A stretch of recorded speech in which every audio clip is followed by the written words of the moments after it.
Officials say the father of an 11-year-old girl who died from the bird flu this week has tested positive for the virus. The Cambodian Health Ministry said it had tested at least 12 people who'd been in contact with the girl who died on Wednesday. It hasn't disclosed the other results and said that her father wasn't showing symptoms. Nevertheless, the diagnosis is likely to cause concern at the possibility that this highly pathogenic strain of flu may have passed directly between humans. More commonly, it's caught by humans and other mammals through contact with sick or dead birds. The case comes amid a huge global outbreak of H5N1 in wild and domesticated birds, in which millions have died or been culled. The BBC's Abigail Maudsley. Amid claims that it has enriched uranium to 84% purity, Iran claims it is the victim of an anti-Iran conspiracy. Townhall.com. University of Texas DEI policies are DOA. The University of Texas system is putting the brakes on all new diversity, equity, and inclusion policies at all 13 campuses. Regents asked school staff to report on the current state of their DEI policies. Earlier this month, Texas Governor Greg Abbott warned public universities and state agencies that DEI hiring practices violated state and federal employment laws. Abbott barred them from hiring for any factors other than merit. Tasha Stevens reporting. As Florida Governor Ron DeSantis readies for a book release, speculation it could be a preview of a 2024 presidential bid. The book is entitled The Courage to Be Free, Florida's Blueprint for America's Revival. It's set to be officially released at the end of the month at an undisclosed location. More on these stories, townhall.com.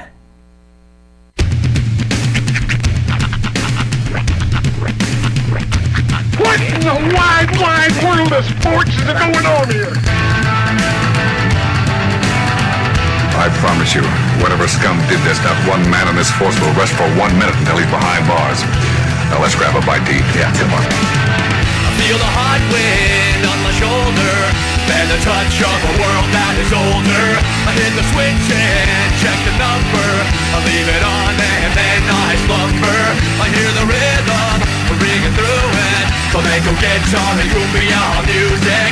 I hear the talking of the DJ. Let's have a listen. What does he say? I'm on a Mexican radio. I'm on a Mexican radio. Broadcasting live from high atop the J.P. White Building in downtown Roswell, New Mexico. It's Mornings with Mike Winters on 106.5 Roswell's Talk FM. Is that what I sound like when I talk? Now, here's your host, Mike Winters. And good morning, one and all. Welcome to Mornings with Mike Winters. I am he. That would be me, Mike Winters. Happy Friday. We made it. Yes. Happy. It's a sweeter smelling day. Mm-hmm. It's fine. Smell that smell of... If you could whack the weekend. not the rapper. No. The 2 days of not working. You waft that. That's right. Drink it in. But happy Friday. Yeah. Hope all of you are as happy that it's Friday as we are. Welcome to Mornings with Bagger Vance. Oh, well, yeah, wear my hat. I think it's Friday and wear my hat. I dig it. Wear my hat. Why not? Actually, that's one of those hats that you can send a different message based on which direction you wear it. You wear it this way, you're looking to, head out for a good golfing weekend. Yeah. You wear it the other way, you're a hotshot director on his way up. Well, maybe later. Or Samuel L. Jackson. That's right. Or bless you. I need a ruse hat for that to pull off. Bless you. And but yes, when the hat. You know what it was? At lunch yesterday, I watched a couple episodes of Beat Bobby Flay. Oh yeah. And that Simon, I can't remember. He's the bald-headed chef guy. I know you've seen him on Food Network. He's on 100 channels on there. He's part of the Simon. I know of Michael Simon. I know Simon Michael. I don't remember his name. Of who you speak. He's the bald-headed dude. Right. Anyway, he was. And if you ever watch that Beat Bobby Flay show, basically he gets his buddies and celebrity friends, and then they go pick some top chefs, and they try to go against Bobby and beat him. So I watched a couple episodes and that Simon guy, but as a bald man, he was wearing a different hat in each episode. One was the cabbie hat. And I was like, I haven't worn my hat in a while. I'm going to wear my hat tomorrow. So that was the inspiration. I was like, hey, celebrity's wearing my hat. Yeah. I'm gonna wear my hat. Every time I see it, I always think of one of my favorite internet bits of all time, which is just a simple picture of a tabby cat wearing a cabbie hat. Fancy that. Imagine that. Imagine that. So yes, I went with hat today. I like it. So, one thing I'm also very happy about is the fact that it is a McDonald's Friday. And each and every Friday, the fine folks at McDonald's provide us with delicious breakfast treats. On occasion, even some treats that aren't technically under the breakfast category. Speaking of waft, get that blueberry waft going. And, okay, this is legit serious problem I think members of this staff, including myself, have. Go on. We're kind of addicted to these blueberry cream pies right now. Yeah, I have a feeling limited time is going to be a problem. I had McDonald's Wednesday. Uh-huh. And you think I ordered a pie? You bet I did. Bet you're sweet and bippy. I was like, I am not leaving here without one of those pies. And so, yes, if you have not tried the blueberry cream pie, which is a limited time pie. Yep. Although Sean and I keep buying these things, we might single-handedly tip the scales get over them on the menu full time. But if you have not tried them, it's like having a warm, gooey friend in your mouth. It's just delicious. It is quite good. I said that to mess with Sean. Wow. It is so delicious. Just the cross section here. I mean, it's absolutely gorgeous. Can you get it here on the camera? Oh, look at that. Oh, yeah. That's a gorgeous cross. And it's not doing the cream justice. It really is not. It is. And our boss revealed a baller move to us on Tuesday that we haven't thought of. Have you tried it yet? No, I haven't. He said, pair that sucker with a scoop of ice cream. Which, honestly, is so simple. Yeah, of course. Why wouldn't I do that? It's because we usually don't have it available. Right. And we don't have the patience nor discipline. Plus, to wait till we get home. Sounds like your dad. The pie. I don't know, Stan. Sounds like your dad wrecks discipline. Although the cream already kind of does the job of the ice cream. Kind of does. Cream, but, you know. You can't go wrong with more cream. Right. You ain't kicking that out of the party. It's like having a warm, gooey friend in your mouth. But I don't know how much longer McDonald's is going to keep serving these bad boys, but if you get you one before they go away. I hope it becomes a seasonal thing. I hope. Yeah. Like allegedly, they're going to take away the McRib forever. And what I was going to say is that y'all only like it because it's a limited time. I don't think so. Like the McRib. They've brought other limited time pies, and I'm like, yeah. Like they've even brought chocolate cream pie, and I'm like, yeah, this is way better. And I'm a chocoholic, so that's saying something. I'll be honest. I like the apple pie. Great standard. My personal favorite pie was the cherry pie. Yeah. That used to be a standard on the menu. It was apple or cherry, yeah. They got rid of the cherry pie, and that was a sad moment for me. This is like the first pie that's like the return to form almost. I blame the band Warrant. Darn you, Tawny Katane. It's that reason we can't enjoy delicious cherry pie. May she rest in peace. So, yeah, please. All joking aside, we love that pie. 2 thumbs up. Give it a try today. It's Friday. Treat yourself. Yeah. Treat yourself. Treat yourself. And hey, Roy, do you have to jump through hoops to get a pie in the morning, or they just know you're coming? They're already ready? Can anybody say right now, I'd like a blueberry cream pie? Or is that baller status that you throw in there? I just asked for it. I think for the most part, they usually have several of them ready. Okay. For example, this one was prepared at, or it was prepared to be enjoyed by 7:55 this morning. Okay, so well, good. We're right on. Well, I mean, it makes sense. Of course, it's fruit, It's limited pastry. time. I asked if they have it first. Right. Good. So give it a try this morning for breakfast. Maybe, you know what? Dump the Egg McMuffin, just go with pie for breakfast. Did you get one? It's Friday. Like a pastry, huh? Did you get one? Oh, Not today. There's no one in there. Oh yeah, I haven't had one today. I'm good. I need to show restraint. I got one for you. I don't want it right now. Mike's running an ultra marathon this weekend. So, I will wait till later in the day when I have less guilt about my savagery. When less people are looking. Yeah, when less people, where I can hide in my bathtub and eat it in privacy. Poke my belly and eat my blueberry pie. Cry. Don't judge how I spend my Fridays. That's right. Don't judge me. But big thank you to McDonald's.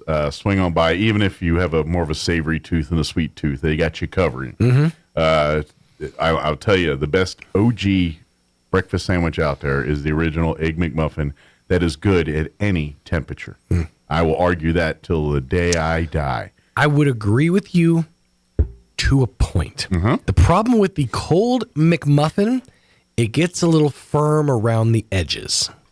It's a little bit of a harder bite. Yeah, but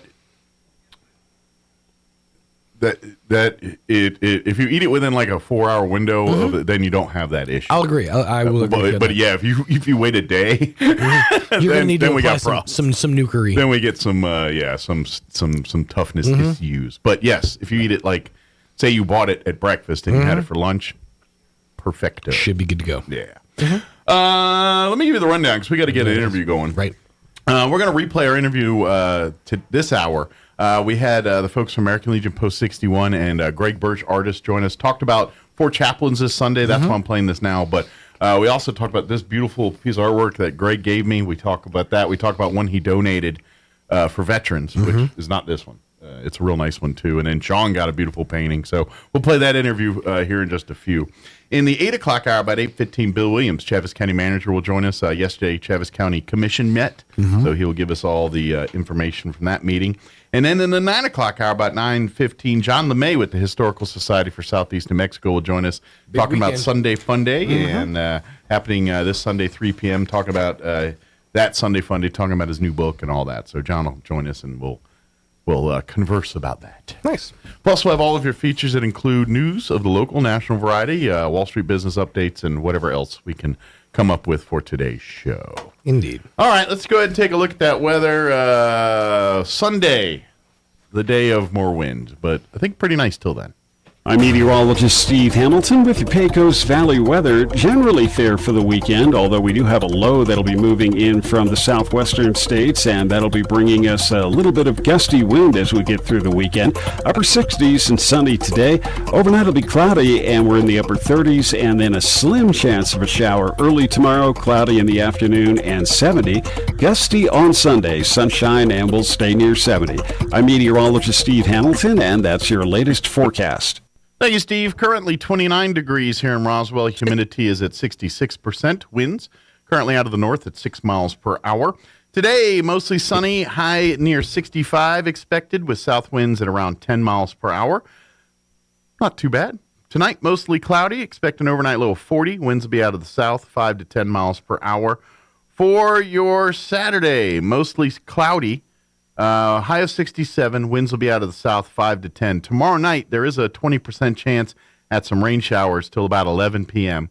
Mostly cloudy with an overnight low of 47, south winds at around 10 miles per hour. And then Sunday. Sunday, we do have a high wind watch that will take effect beginning at 10 a.m., remaining in effect through 1 a.m. on Monday morning. But for Sunday, we're looking at areas of blowing dust after 11, mostly cloudy, then gradually becoming sunny. We're going to hit the 70s, but winds are going to be up out of the south, 15 to 25 early, increasing 30 to 40. Could see wind gusts as high as 55 miles per hour, again, on Sunday here. Sunday night, mostly clear, overnight low of 31 and breezy. And then for next week, Monday, sunny and 66 on Monday. And then looks like we'll be in the low 70s and breezy for later on in the week. All right, 7:17, we're going to take a minute and a half commercial break, and then on the other side, we're going to play our interview with the folks from American Legion Post 61 family and artist Greg Birch talking about the 4 chaplain ceremony this Sunday, and also talking about his artwork and donating a beautiful piece to veterans here. So we're going to play that interview next. Don't go away.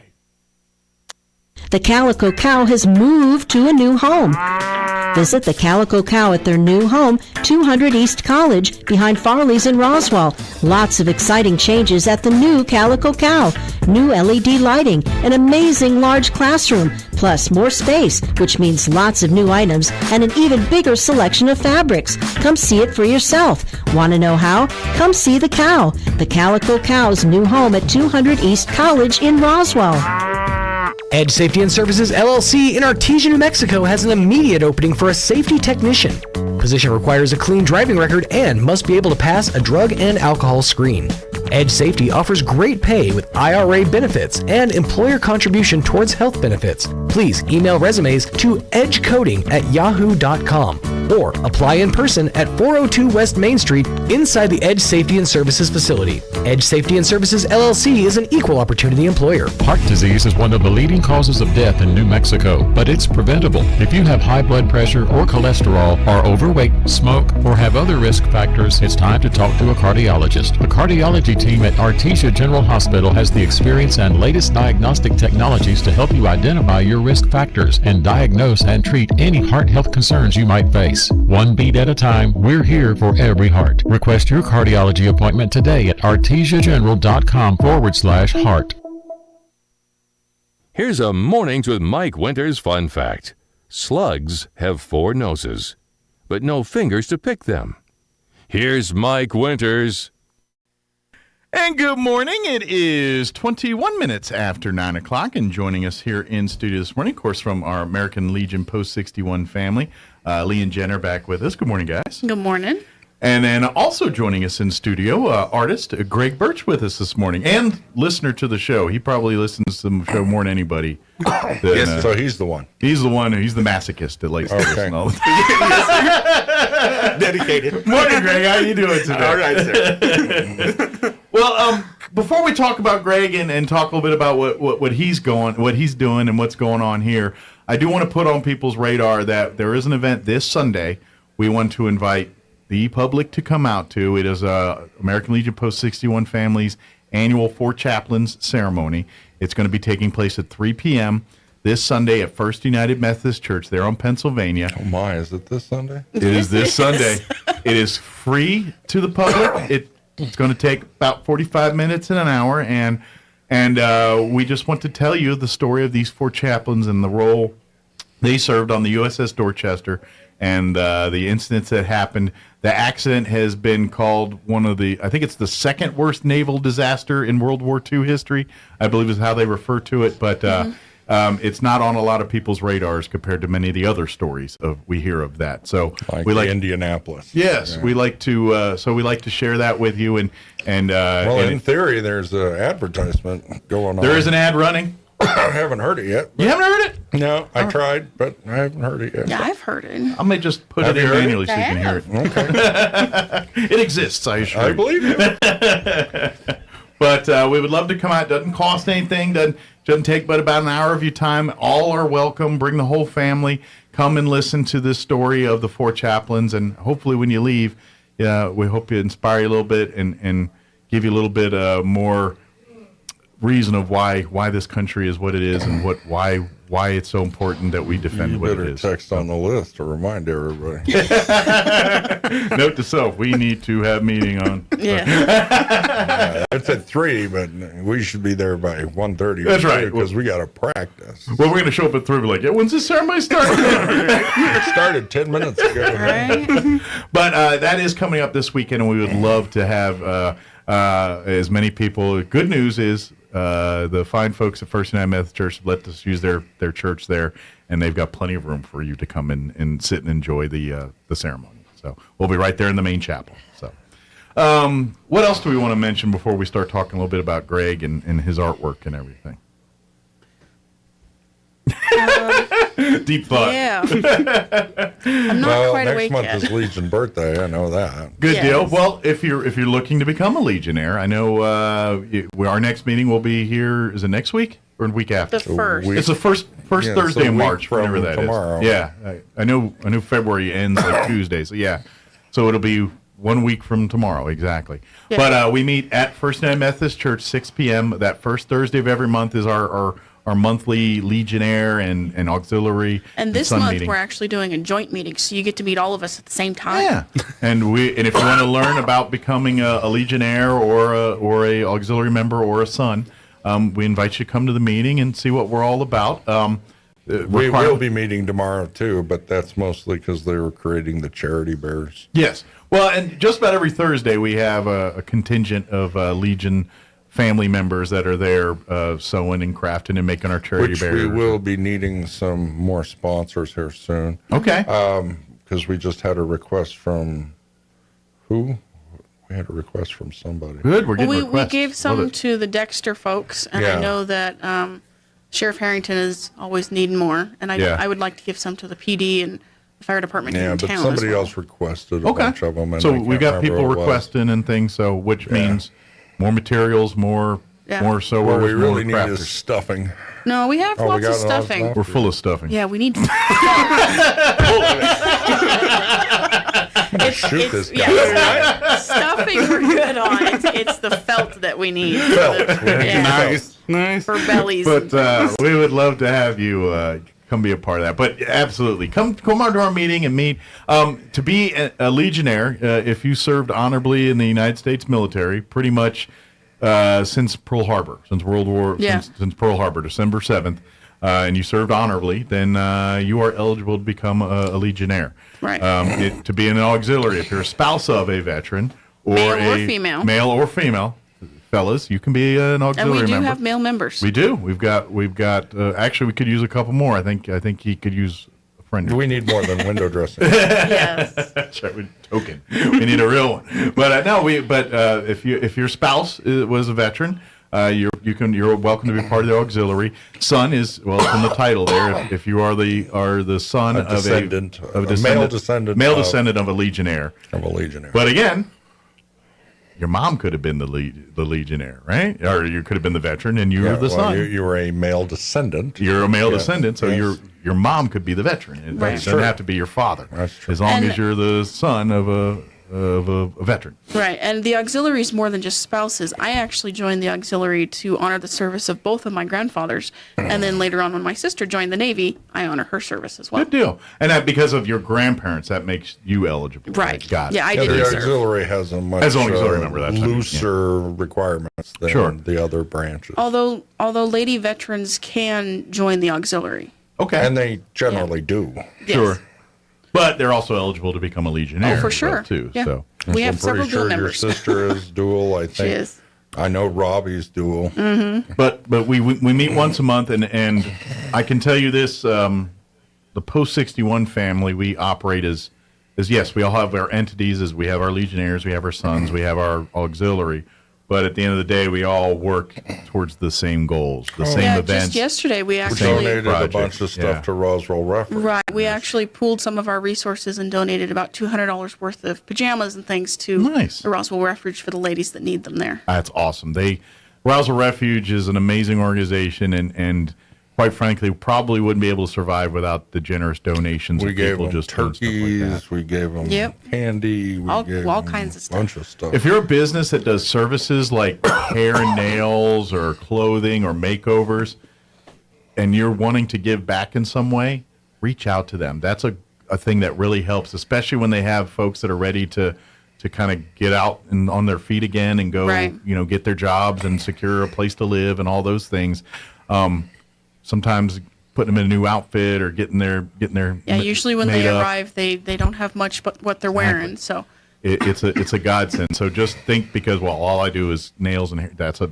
You can help a lot of people in our community by doing stuff like that. Our male auxiliary member, he works at one of the local groups here, and he does hair. He cuts hair. It's a great help. So please, if reach out to the refuge. Right. They'll tell you exactly what they can and can't do, but if you're looking for a place to help, that's a great place to start. Just want to throw that out there. So. Any memory lawn updates that we want to tell folks about as far as, I was told that they replaced the flag. Okay. The garrison flag up there, I haven't the POW. been out there yet. Okay. Candy still has the other one that needs to be repaired, but she's in Clovis, so she's been busy in the last. I don't know when we'll be able to get to that. Preoccupied right now. Yes. Yeah. We still haven't got our POWMIA flag straightened out yet. We still got that little 3x5 up. I thought there was a big one floating around somewhere. Two of them. Yeah, it just hadn't been Neither put one up yet. of them had been put up. All right. Well, we'll work on that. We'll get Greg on it. Greg's good at making things happen. Let's do it. But I've been told that the Disney's sending us some money. So Disney? Yeah. Walt Disney? Yeah. Nice. Whenever that happens. We've been waiting for about 6 months. All right. And maybe it'll come in a little bottle of the ship, like the commercials. That'd be cool. Dreams will come true. But we're getting to donation season here. We're going to need some more funds. We just supported a bunch of charities and stuff like that. So, well's a little dry at the moment. Yeah. And we're hoping to bring awareness to the American Legion baseball, and that always requires a little bit of funding. I went into the schools with Dawn last week. And we talked to Goddard and Roswell High University and Gateway Christian, trying to get people to come to participate in our programs. Okay. Boys State, Girls State, oratorical, and of course baseball. Yeah, and the American Legion Boys State is going to be at the end of May. Okay. A little bit into June, and then the Girls State is actually going to be from June 11th to the 16th. Okay. It's basically a civics course where you go for a week to the... And you get college credit. It's true. You get 3 college credits if you complete the course. It's a great preparatory type thing for life. I mean, it could be a life-changing activity. And I remember being in high school and it's like, okay, that's kind of weird. It's a civics thing. Who really cares? But it really does make a difference in your life, and you get a chance to make some friends that can be lifelong friends. It's a wonderful opportunity. You run for office. They make a legislature. They make a president. I don't know that in New Mexico they do the judiciary. I know in Colorado they were just starting that program a couple years ago. But you actually have to pass bills, and then you learn how things go from committee to this. I mean, you learn how government barely functions. Especially when we're living in a world where there seems to be less civics in school and more, it's kind of taking a back burner to other things. Well, most people have no idea how the process. You got to know how the sausage is made. If you're complaining about what's going on in D.C., but don't know how they do it in D.C., this is what this is about. And personally, I'm amazed that anything ever gets done. So if you're a junior in high school and you want to see how your government works because you're annoyed with how something's functioning and you want to change it, this is a good opportunity to learn how to do that. Absolutely. Well, where are they located at this year? Portales. They're going to be in Portales. Okay, so just up the road here. Go up there and hit the taco box or whatever, and then go on to. And there is a small application that you need to fill out. Very food oriented. I'm telling you, man. Come on, man. I earned this. I guess I should have brought a box of donuts. Yeah, that would have been good. Key to my heart's my stomach. That's where I keep it, right there, under lock and key. So the application you can find online. Just Google Girls State, and I'm sure it'll pop up. And there's a fee. It's $30, but if you do it before March 31st, it's actually $20. Okay. Get a little discount there. Behoove you to be on the ball and get it done early. But we'll take your money if you want to be late. And next week we'll be deciding 2 of our 4 scholarships. Okay. So we'll be giving away $5,000 here very shortly. Okay. And if you want to learn about applying for the next round and things like that, RoswellLegion.org. RoswellLegion.org. That is the website for everything that we as the Post 61 family do. So if you want to learn more about our meetings, our who's on it, who's our staff, what events we got coming up, our passion projects, and of course about our scholarships and events coming up, all right there, RoswellLegion.org. Right. And like I say, we got 4 to give away this year. We're going to give away 2 in the spring here, and we'll give away 2 in the fall. So anytime apply, you'll be put into a queue, and we just need your latest information. Yeah. So if you don't make it, hang on. Try again. Or update it. Absolutely. And you probably get considered for the next round. And every 2 years, you can reapply. Sure. Even if you got it, 2 years later, you can apply, and maybe you'll get it again. If you're the sibling of a veteran or a veteran yourself, and you're really leaning towards STEM-related career fields or first responder service-oriented career fields, and you're going for training for those, these scholarships help towards that. Yeah, absolutely. And we consider nurses and firefighters and all those guys to all be that first responders. It's a broad. It's a very broad. We're just trying to give away the money, so apply. Give it a shot. It's a very, Last year we had a more versatile scholarship. We gave away $1,500. It was donated by Crumlin. Kremlin, yeah. And that was $1,500, and that went to a welder. Nice. So we had a little bit more flexibility with that. Well, that's STEM scholarship. too. I mean, you know how much science and math involved in heating up metal and making it stick to other metal? Right? But I'm just saying that this is a perpetual thing. So it's free money. Sure. So just absolutely. apply. Definitely. We've got a couple of good ones in there now, but you never know. If you get to me in the next week, maybe you're it. Maybe you can slide in, make the competition a little more stiff. Yes. So. Yes. Good deal. But again, RoswellLegion.org. And of course, if you want to learn more and talk to a live person, then come out Sunday to our Fourth Chaplain ceremony. Talk to any of our folks with the Legionnaire hats, and they'll be happy to give you information. Or with the blue vest, they'll be happy about that too. So, all right, let's. We got anything else we want to mention for our Legion side, or do we want to talk a little bit about Greg and what he's got? Let's talk about the art. I'm looking at it here, and it's beautiful. So thank you. Peel back the curtain a little bit, just kind of see how this. Greg reached out to me a couple weeks ago. Yes, sir. And said, and I knew he's an artist because I've follow his Facebook and see all the beautiful work that he does over the years here. Thank you. And so he reached out and said, hey, I painted this piece, and if you're watching our video, you can actually see the piece. It's on display here. If you're on the radio, might be a little trickier to do that, but it's a beautiful piece, and I'm going to have Greg talk about it and everything here. But he said, I want to help veterans with this painting. Any suggestions on how to do that? And I said, well, I have no guy, and I put him in touch with Commander Lee here, and we've got we'll tell you here what's going to happen to this painting. But first off, hey, thank you for thinking of us and reaching out and doing this. Hey, thank you guys. But for real. But let's ask first, what was the inspiration? What was it that you said, A, I want to do this, and B, I want to do this painting? Well, my daughter and my nephew, they're both serving. They're in the Army. Okay. And so it's that of course don't take much. Sure. And after going to my daughter's graduation in South Carolina. Yeah. And seeing that base over there, I took on, really, with our military people, a totally different perspective. Sure. Of just what you guys go through, what you've done, what all of our veterans have served. And, I wish I could give y'all thousands of dollars. I really do. But I wish you could. I'm just kidding. Well, we can make arrangements for that if you want. Just open up the checkbook. Right. There you go. But I understand what you're saying. But in you're the society in which we live, I just can't do that. Sure. And so I'm trying to give back the way you somewhat. can give it back. And I painted this last year.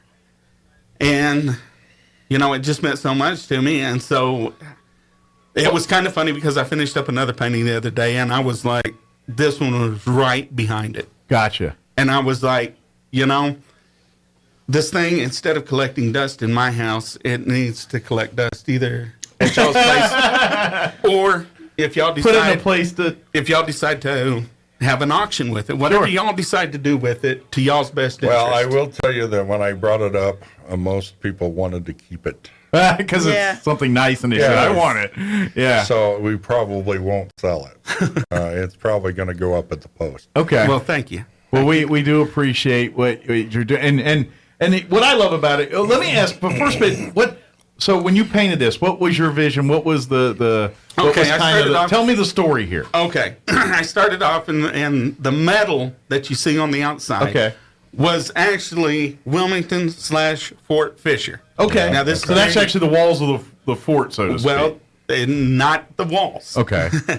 What they would do is that the Confederacy, instead of shooting cannons, where most people think that they launch them over, they would skip them across the water. Okay. And like a rock. Exactly. And so the Union had 63 ships out in the ocean on the Atlantic side, because Wilmington was the last fort at this point. Okay. And Robert E. Lee said that if Wilmington falls, that the Confederacy's done. Sure. There's nothing else that he can do. Well, the Confederacy, there was actually the two wars. The first one on Fort Fisher took place in December of 1865, And then in January 15th, 1865 is when they took it. Okay. Off of them 63 ships. Wow. At that time. Wow. And they was rounding out that it was 135 shells a minute. Woo. Wow, that's This fast. is in I was about to say, this is Civil War. Dude, This isn't that's- Vietnam. This is a Civil War.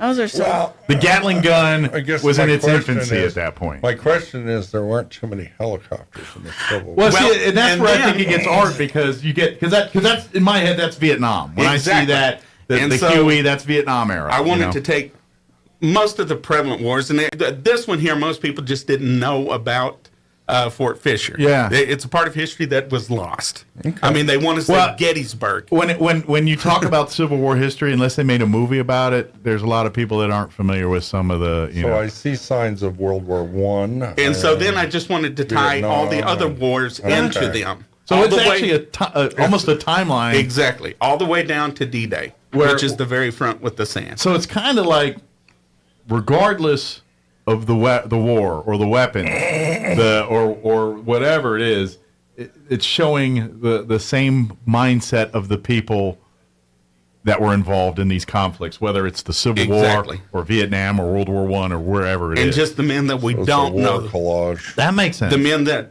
we don't know that was lost. Sure.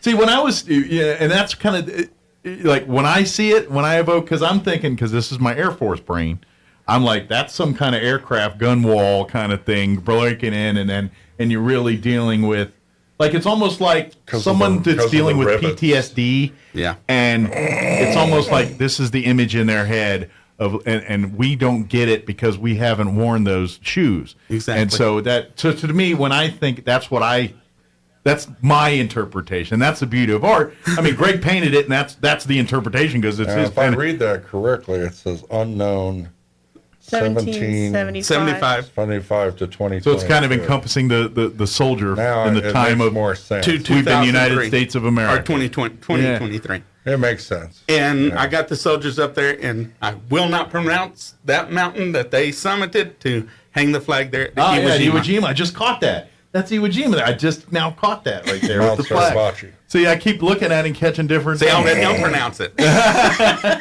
I just caught that. Oh, yeah, there's Iwo Jima. I just missed that. Dang. And then I've got the two soldiers that on the sides there that are ghosted in. Yeah. Yep. And I'm guessing, is that a Chinook there or something there? It's more of a like Desert Storm era helicopter. Desert Storm. Yeah, in the helicopter. I can't tell exactly what that is. There's a lot to this painting. It's Yeah, very, I'm still catching things literally as I'm staring at it. I don't see is a tank.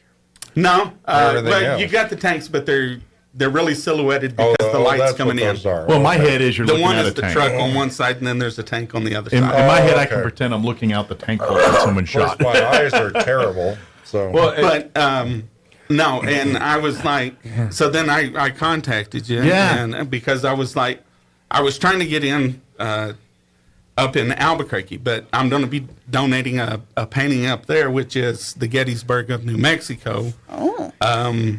Which was the battle at, yeah, I knew I was going to forget it. I've done. There's like two paintings. There's two Civil War battles that kind of call New Mexico home, and I can't remember the name of either one of them right now. But and I just painted the thing. Yeah. It's just because you're on the spot. You'll remember when you leave. It's getting old. This is what happens when you get old. You forget things. Is that what happens? I don't know. I forgot. What do you mean I'm old? But this is up there at Pigeons Ranch, and that one there is going to go to the Historic Society. Oh, cool. Up there. Oh, cool. Because that was a 3-day battle. And, you know, this is when Texas invaded New Mexico. Huh? Is it Messia? No. Sibley? No. Glorieta Pass? Glorieta Pass. Glorieta Pass. Yeah. Thank you. As soon as you said it, that's what I was thinking of. I kept wanting to say something Valley, not Pass. That was not in my head. Verde? Yeah. Yeah, those are it. Thank you.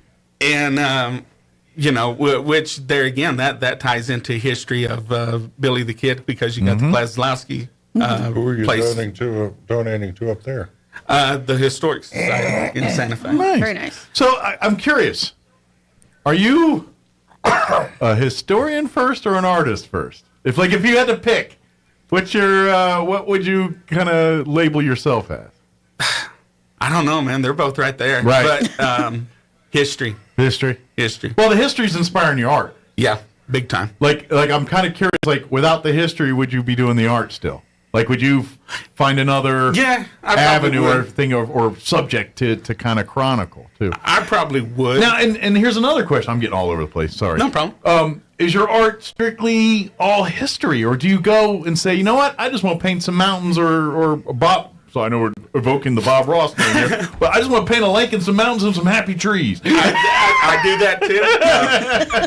Actually, I gave one to Sean this morning. He did, and he gave me a Celtic beautiful scene. painting, which I haven't even mentioned and thanked publicly yet. It's a beautiful. It's about but basically the history of buffalo hunting. Yes. In by natives in New Mexico. Yes, sir. And this is the buffalo jump, and it's the only one in New Mexico, and it's up by Gallup, and they would use maces to jump the buffaloes off. Here, I'm kind of trying to so people can see it. Yeah, it's very pretty. I'll just hide behind it. There we go. But that's the painting we're talking about here. So very cool. And since people don't do buffalo jumps anymore, I mean that's a history that's gone. That we know of. Right. That we know of. But no, I painted. I donated the Alien Zia that's sitting over here. The first interactive painting of its kind. Yes, with the beautiful one Sean displayed before we had everyone come on here that Greg had given Sean. There you go. Yeah, they can get a look at it. I don't want to hide the other one either. So.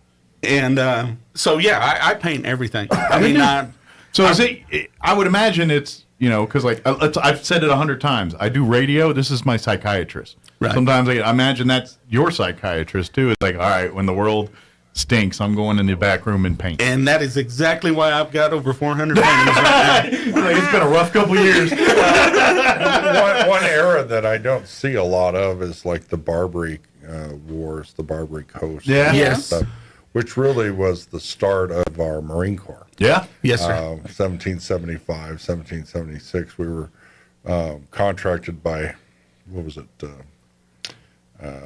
Was it France or Spain or No, somebody? it was Thomas Jefferson was the one that sent them out there. Uh-huh. And that's really what kind of started everything. Okay. Yeah, because they were being overrun by all the pirates and things, so they needed some Barbary help. Coast, yeah. And that's really what started the Marines. The Marines of the Caribbean. You haven't seen that movie yet. Yeah.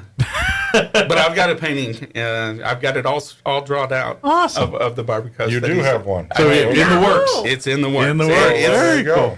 You may like it better than this one, and So I would like to donate So again. so let me ask you this. I mean, do you pay the bills with this stuff? I mean, can people buy your artwork and things like that? Or Yes, sir. Yes, sir. Yeah, I do sales with it. Okay. Pretty good. And can people commission you if they want artwork done too? If there's, Yes, sir. I want a picture of my horse or something. Most of my stuff is on New Mexico Art on Facebook.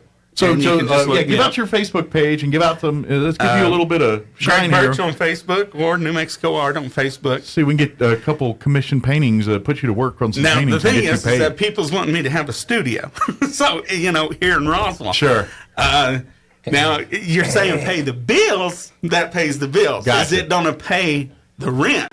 That's a totally another different question. But I would just love to, have an opportunity for people to get your artwork if you want it. That's what I want to, I've had people that came in from Hawaii that I've gotten to visit. I've gotten to visit numerous fans. Okay. That are just.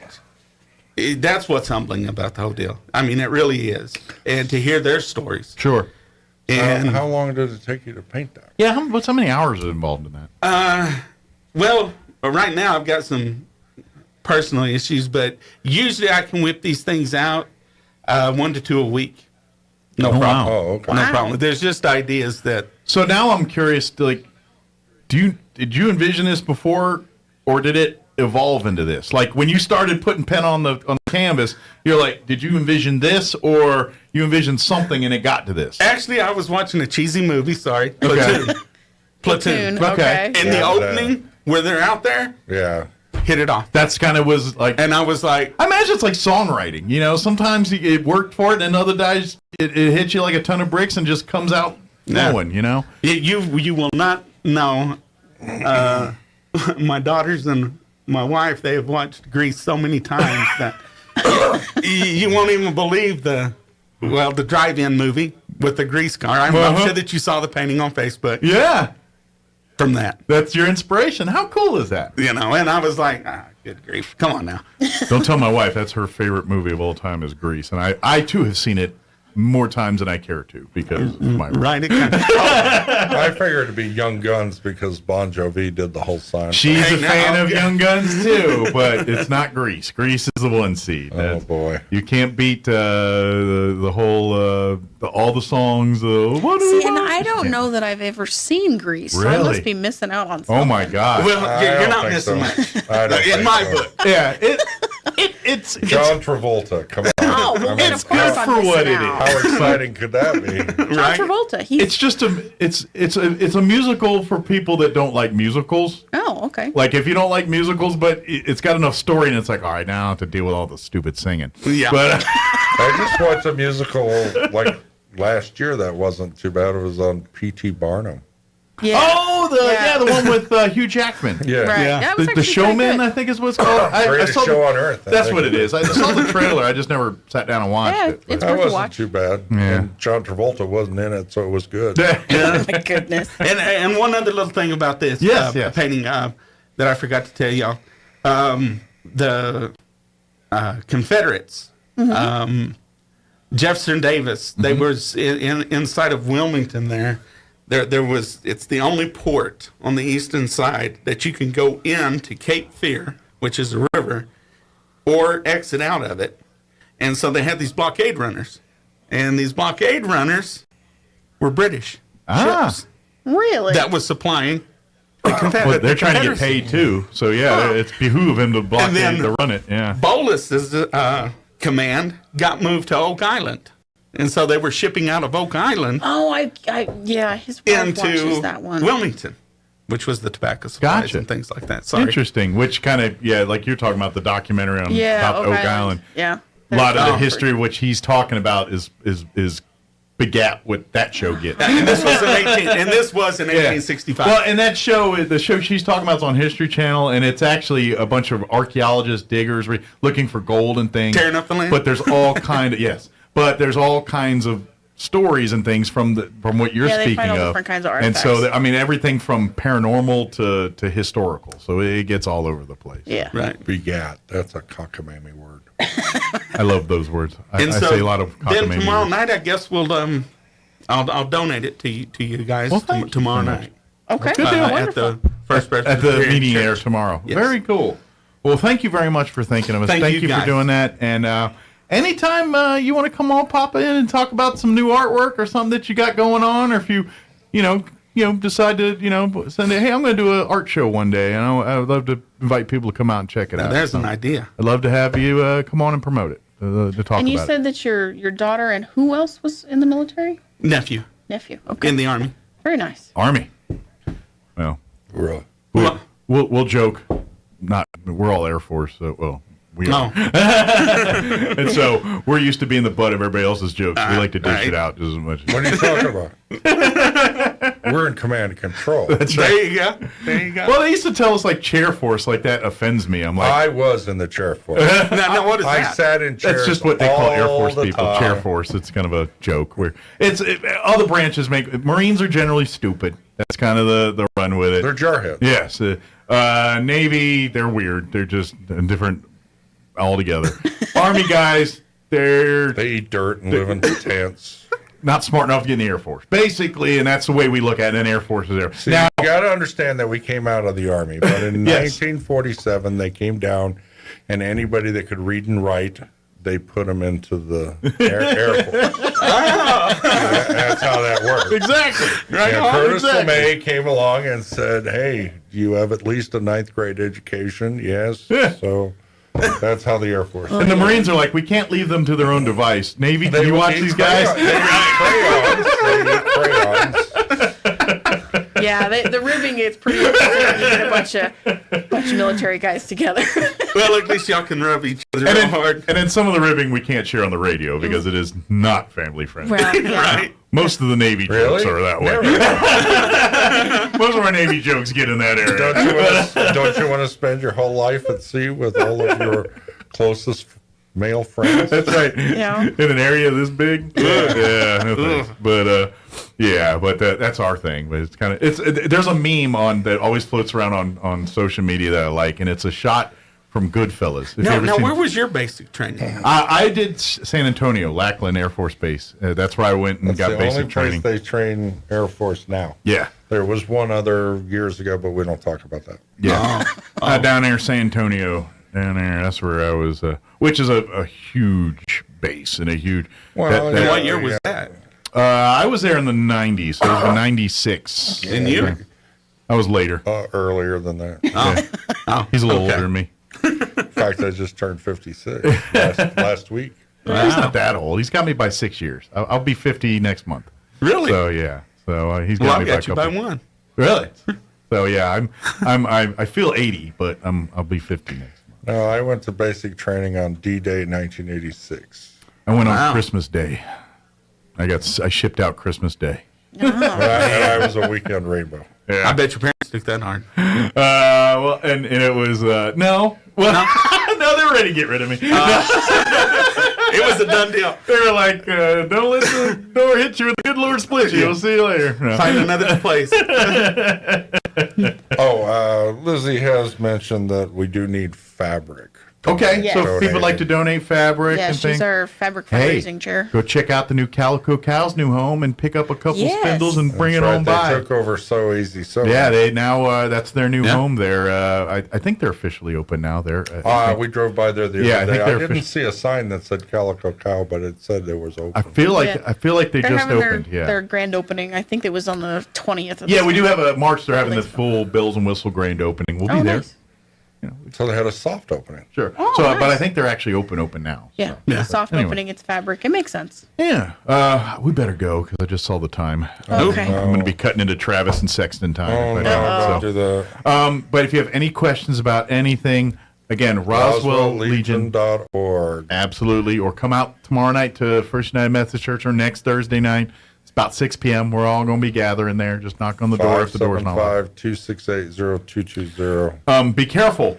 If you get there too early, they might drag you into Zumba. So if you're not looking to... Zumba's downstairs. Yeah, we're upstairs. So just saying, If you're quick and sneak into the elevator. If you're like, you should be no, good. I eat food. Thank you. Then you go. Although we might stick a pen in your hand and you might have to trace out stuff. There you go. Right on. That'd be Perfect. There you go. And then, Greg, one more time, give out your website for folks to check out. Greg Birchall on Facebook, or you can go to New Mexico Art on Facebook. Yeah, and then come and thank you. And you'll see all my art. Thank you for thinking of us. Thank you for keeping me from getting fired and listening to the show. and Appreciate that. The public, I've got a painting that I donated over here to the Chamber of Commerce. Oh, It's nice. hanging the first house Very in nice. Roswell. Oh, cool. And then last year I donated to the Historic Society. Nice. For to Thank hopefully you get very back much on for their all of feet your after. support. Yeah.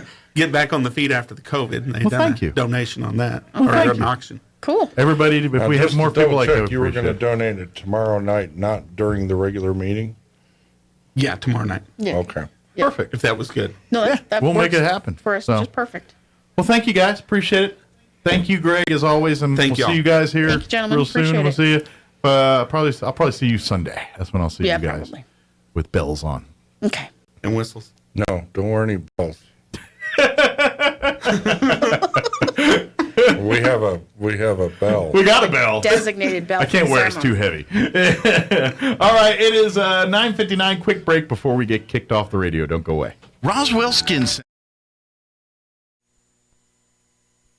Now your Pecos Valley News Update. I'm Jared Cirillo. A Carlsbad woman now jailed for an attack on a loving man we told you about yesterday. Police arrested Valerie Fierro for aggravated battery. She's being held with no bail. The victim is reportedly still in critical condition, but police have yet to make any significant statement on what led up to the violence in Loving earlier this week. Another BLM public lands auction is planned by the end of this year. The BLM expected to auction off about 310 acres in Eddy County, 320 acres in Roosevelt County, 124 acres in Lee County. The BLM opened a public scoping period to seek public input on the sale and lands proposed by the auction, which is running until March 20th. And in other BLM news, the federal agency says it wants to expand its air tanker base at Roswell Air Center, which is used for firefighting operations. The base located on the east side of the air center. The agency told the Roswell City Council this week that it's making plans for a $650,000 expansion involving the design and construction of 2 projects. You're up to date. I'm Jared Sorello. Yesterday, we talked about apps that have been traditionally free. Apps like Facebook, Instagram, Snapchat, and even Uber will soon begin charging a basic fee. So today, let's take a look at what people are willing to pay for and what they aren't. I'm Kim Commando, brought to you by NetSuite, the #1 cloud financial system. Get a one-of-a-kind financing program at netsuite.com/Kim. You can see what people will pay for based on the popularity of subscription apps and websites. Video streaming tops. 90% buy at least one video streaming service. 60% pay for music, but only 30% pay for gaming. And here's a reason why computer crime is so high. Only 10% subscribe to antivirus software. Now that COVID is over, only 14% will shell out for food delivery, and the popularity of food kits like Blue Apron and HelloFresh have dropped off a cliff. Only 6% buy them now. At the bottom of the popularity pile, wellness apps and dating sites. Be a tech pro and get my daily podcast, Kim Commando, today. Would you do everything it took to protect your family? Well, of course you would. That's why I recommend SimpliSafe Home Security. They make it easy to protect every inch of your home with advanced security and 24/7 professional monitoring. SimpliSafe is designed with cutting-edge security technology. In an emergency, SimpliSafe's professional monitoring agents use Fast Protect technology to capture critical evidence and verify the threat is real, so you can get priority police dispatch. And SimpliSafe's 24/7 professional monitoring costs under $1 a day, less than half the price of traditional home security systems. Plus, lock and unlock your doors, access your cameras, and arm and disarm your system from anywhere. Customize the perfect system for your home in just a few minutes at simplysafekim.com and claim a free indoor security camera plus 20% off your order with interactive monitoring. That's simplysafekim.com. Simplysafekim.com. There's no safe like SimpliSafe. It seems the Fed's efforts... Hugh Hewitt is now in Roswell on 106.5 FM KEND Roswell. December to January. That was up sharply from a 0.2 increase November to December. Year over year, prices rose 5.4%. Wall Street is sharply lower on fears that this means the Fed will keep hiking interest rates well into this year. The United Nations General Assembly is calling on Russia to withdraw from Ukraine on this anniversary of Putin's invasion. The BBC's Ella Tofik at the UN in New York. Nearly 3/4 of the world body has called for a comprehensive, just, and lasting peace. Ukraine and its supporters urged nations to stand up for the principles enshrined in the UN Charter. Only a handful of Russia's staunchest allies voted against it, including Belarus, North Korea, and Syria. Those who chose to abstain, including China, India, and South Africa, all expressed their view that the resolution would not help bring the parties closer to peace. They said only dialogue and diplomacy would lead to a sustainable resolution of the conflict. China urging a ceasefire in Ukraine and the opening of peace talks, part of what Beijing describes as a 12-point proposal aimed at ending the war. Blizzard warnings remain for the mountains of Southern California. The higher elevations east of Los Angeles could see several feet of snow in the next couple of days, lesser amounts expected at the lower elevations.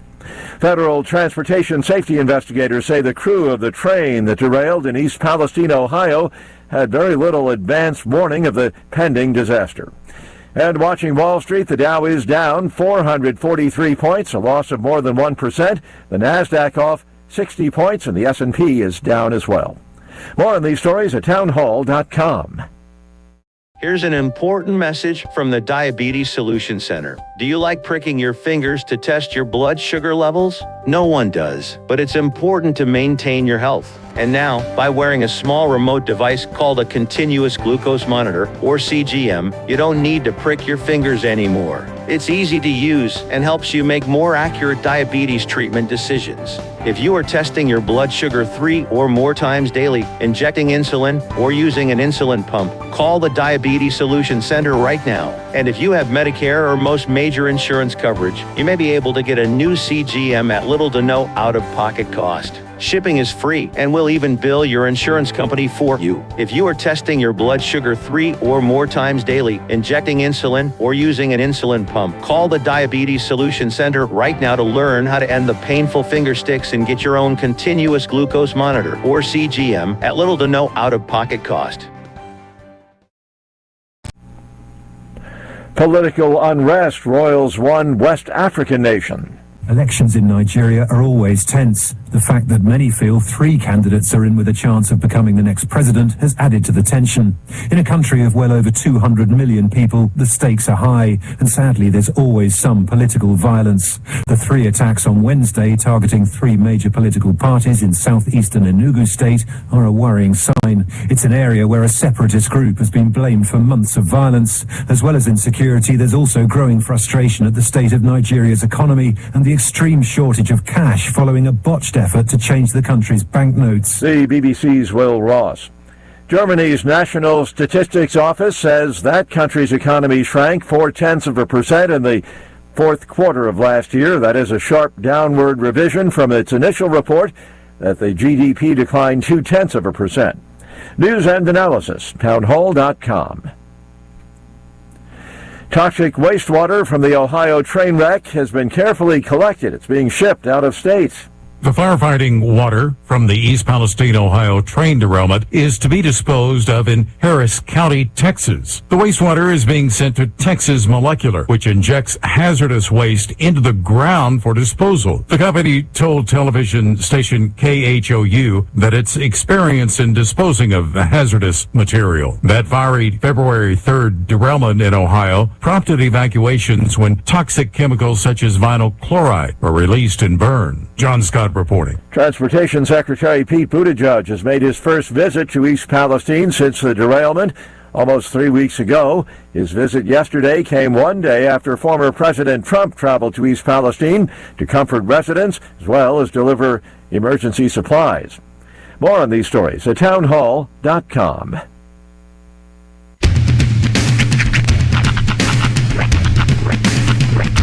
What in the wide world of sports is going on here? I promise you, whatever scum did this, not one man in this force will rest for 1 minute until he's behind bars. Now let's grab a bite to eat. Yeah, come on. I feel the hot wind on my shoulder and the touch of a world that is older. I hit the switch and check the number. I leave it on and then I slumber. I hear the rhythm ringing through it. Flamenco guitar and cumbia music. I hear the talking of the DJ. The travel listen, what does he say? I'm on a Mexican radio.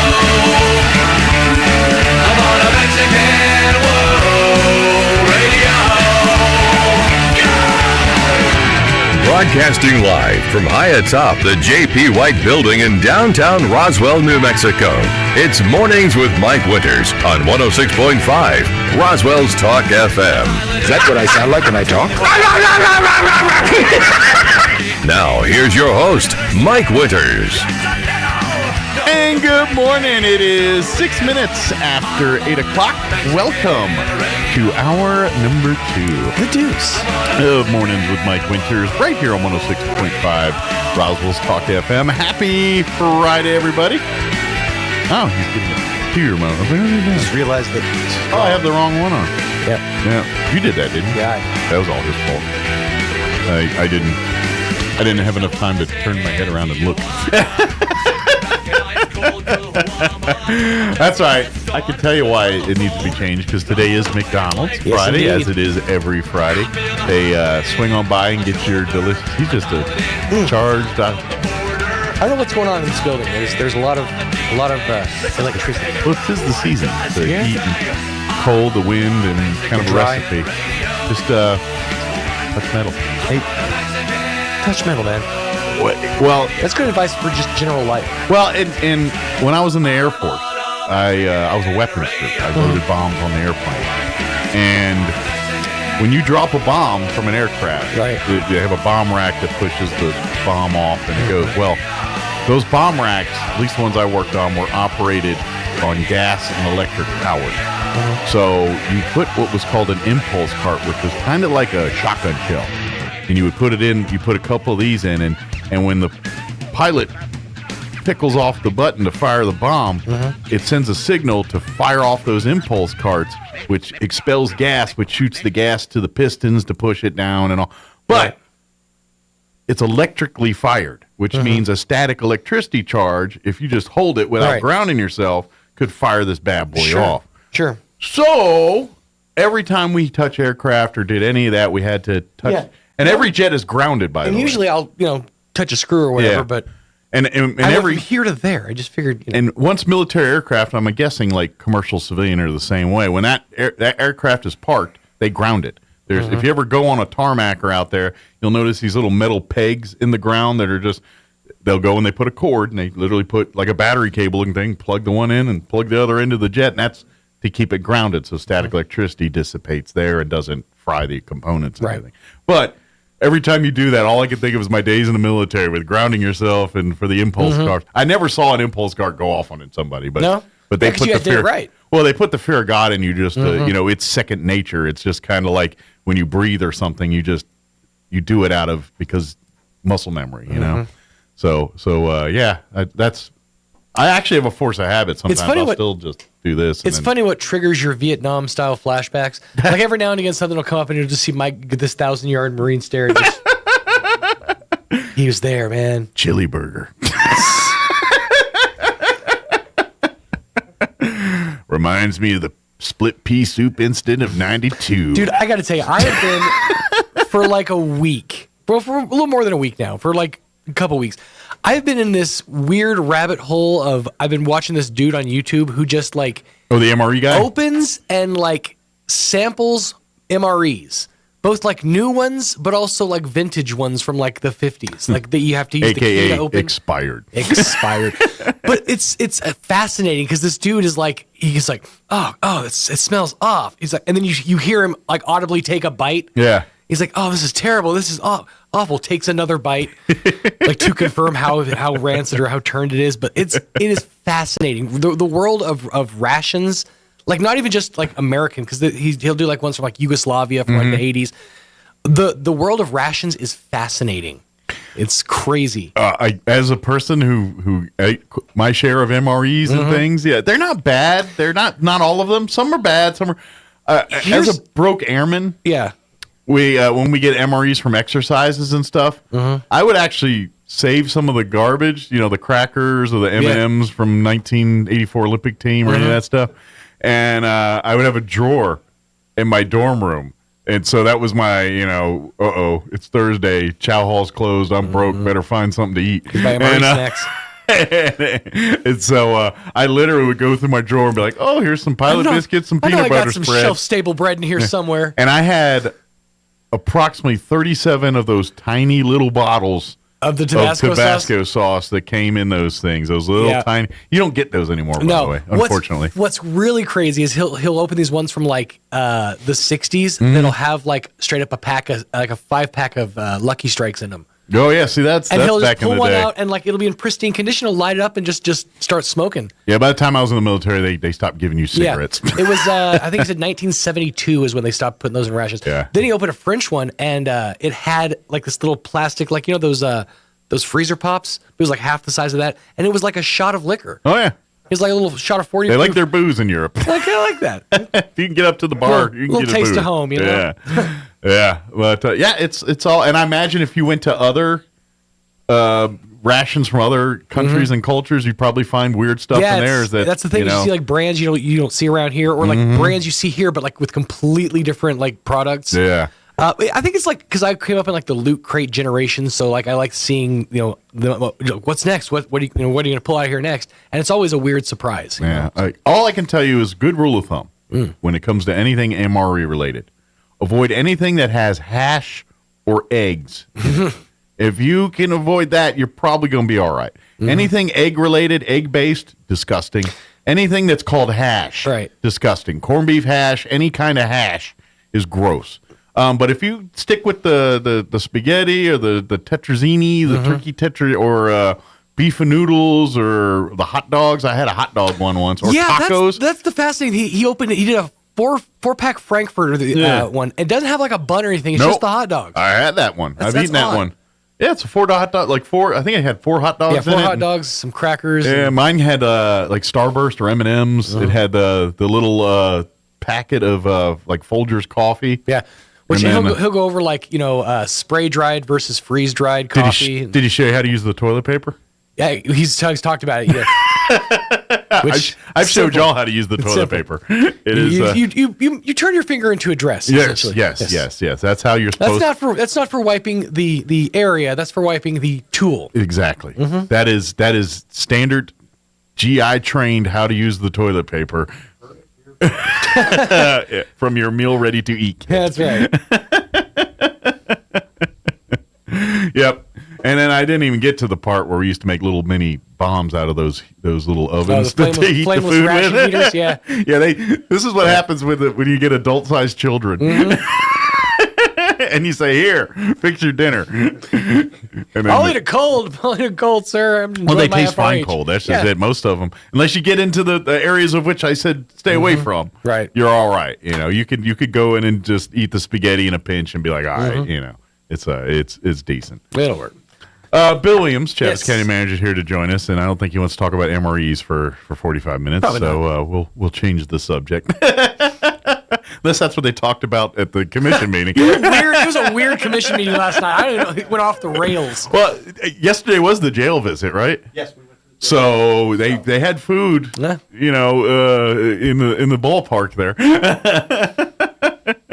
Yeah, because if you don't know, every year the county commission goes and tours the detention center, make sure everything's working on board. They actually, I believe you guys have lunch there and eat the food. Do they and do all that too? Nutriloaf there?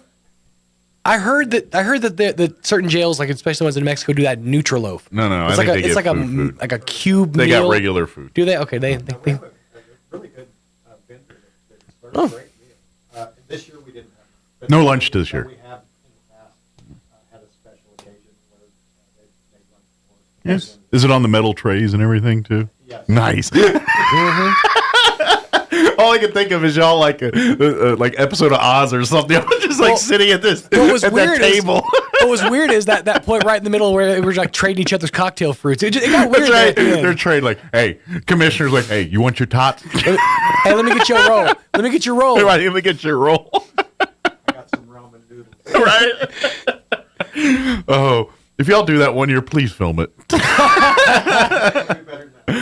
I would love to. I would love it. We could get Mike's eating old school style, just arm over it, just over the tray, guarding his food. You know how many cinnamon buns I can get for this? Then they can make toilet wine. Mike, you're It'll just be here fun. for a visit. Fine, but could you still put some money in my canteen, please? Yeah, I got some toilet wine to make. Let's go. I got these recipes I've been wanting to try. That's right. I've been watching all these YouTube videos. I want to try all these prison hacks. Mike's there for a visit. For some reason, just sharpening a toothbrush. Why are you pulling out dental floss? All right, it is 16 minutes after 8 o'clock. Let's go ahead and get you up to date on the weather. I'm meteorologist Steve Hamilton with your Pecos Valley weather. Generally fair for the weekend, although we do have a low that'll be moving in from the southwestern states, and that'll be bringing us a little bit of gusty wind as we get through the weekend. Upper 60s and sunny today. Overnight it'll be cloudy, and we're in the upper 30s, and then a slim chance of a shower early tomorrow, cloudy in the afternoon, and 70. Gusty on Sunday, sunshine, and we'll stay near 70. I'm meteorologist Steve Hamilton, and that's your latest forecast. Thank you, Steve. Currently, I forgot to bring up my weather. My apologies. Currently, 30 degrees here in Roswell. Humidity is at 66%. Winds currently out of the north at 6 miles per hour. Mostly sunny today and a high of 65. The best part, south winds at 10 miles per hour. That's the best news of that whole report right there. So pretty nice day today. Although yesterday, I'm pretty sure they were talking like 70. So they backed that off a little bit. So, but still pretty nice. Tonight, mostly cloudy, overnight low of 40, south winds 5 to 10 miles per hour. For you Saturday, mostly cloudy but warm, 67 for a high. Winds expected to be out of the south, again, 5 to 10 miles per hour. Tomorrow night, there is a 20% chance at some rain showers till about 11 p.m. Mostly cloudy with an overnight low of 47, so still pretty warm overnight. Winds will be out of the south at 10 miles per hour. And then Sunday, not good news. The good news is it'll be 72. That's the only good news. The rest, more areas of blowing dust. Matter of fact, we do have a high wind advisory or wind watch that will take effect 10 a.m. Sunday and remain in effect through 1 a.m. Monday morning. But they're talking areas of blowing dust after 11. Mostly cloudy early, but gradually becoming sunny with a high of 72.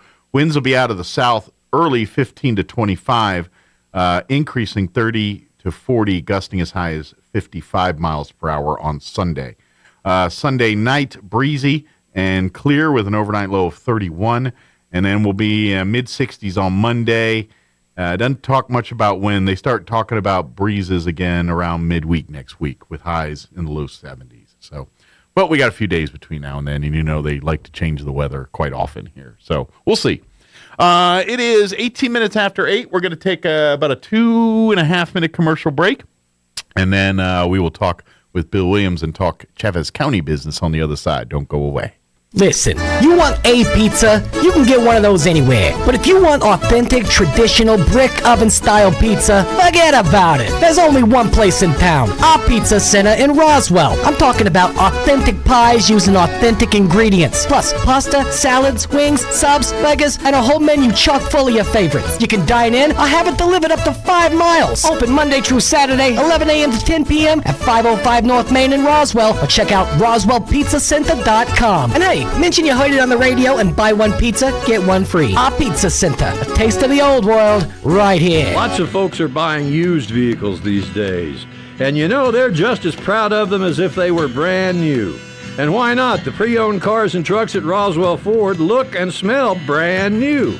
And Roswell Ford stands behind every pre-owned vehicle with a 3-day money-back guarantee and a complimentary 90-day 4,000-mile warranty.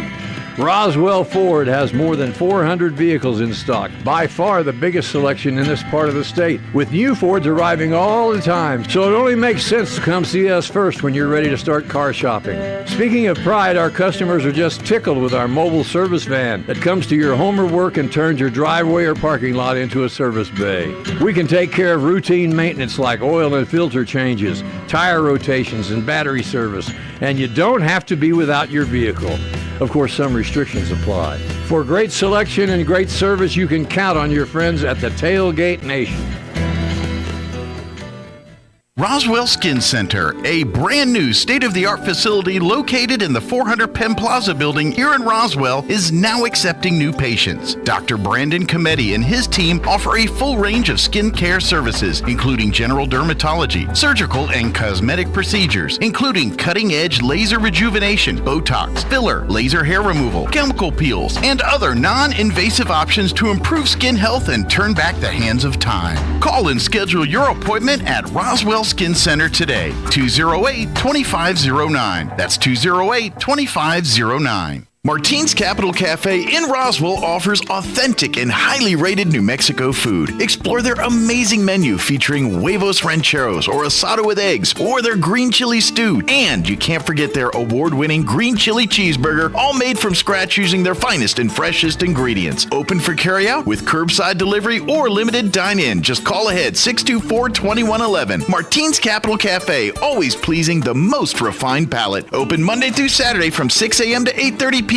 at 110 West 4th in Roswell. Here's a Mornings with Mike Winters fun fact. Sigmund Freud once believed that cocaine could be used to help treat a morphine addiction. Mike used bacon to get over his addiction to beef.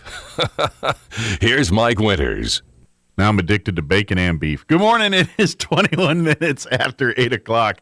And joining us in studio this morning, Chaves County Manager Bill Williams back with us. Good morning. Good morning. How are you today? I'm doing well. I was just thinking while you were doing the weather report, only in New Mexico do you say the high tomorrow is going to be 72 and you have to differentiate whether you're talking about the temperature or the wind speed. Exactly. It's like, pay attention. No, winds are only 60. Yeah, it's a low today. It is not a high. It is. Winds are a low of 45 and a high of 78. Right. It's not about the temps today or anything else. So we had a couple of guys. One of the things we did on the agenda yesterday, we approved 2 out-of-state travel requests. We had 2 guys, and we had to ratify this one because we missed the deadline to turn it in to the commissioners last month. The information came to us, I think, the same day as commission meeting. So we had to put it on this month's commission meeting and ratify that it was approved by the chairman prior to them leaving town, leaving the state, because we have to ask the commission to leave the state. Sure. So these guys were in Wickenburg, Arizona, learning how to use a new piece of equipment we got. We got a new oil distributor, so that should help with our road paving processes. Kind of distributing the distributing the goo. There you go, a goo distributor. And These so are scientific they went out words. to learn how to maintain it and how to use it to its fullest advantage. Okay. So they were out there and they were supposed to come back. So yesterday we were asking the commission to approve the out-of-state travel from whatever date to the day before yesterday. Okay. And so I had to interject, can we change that, not from the day before yesterday, but to today, because they're coming in. There was a foot of snow in Flagstaff. And so I thought, well, if we go north, maybe we can get back to New Mexico. But there was a foot of snow. So they said, well, the roads are closed up there. That's not real safe. And if we came back through the south, the winds were blowing 70 miles an hour near Lordsburg. And you know what happens down there. You can't see, and it's very dangerous. It's white out. You guys sit still and take an extra day.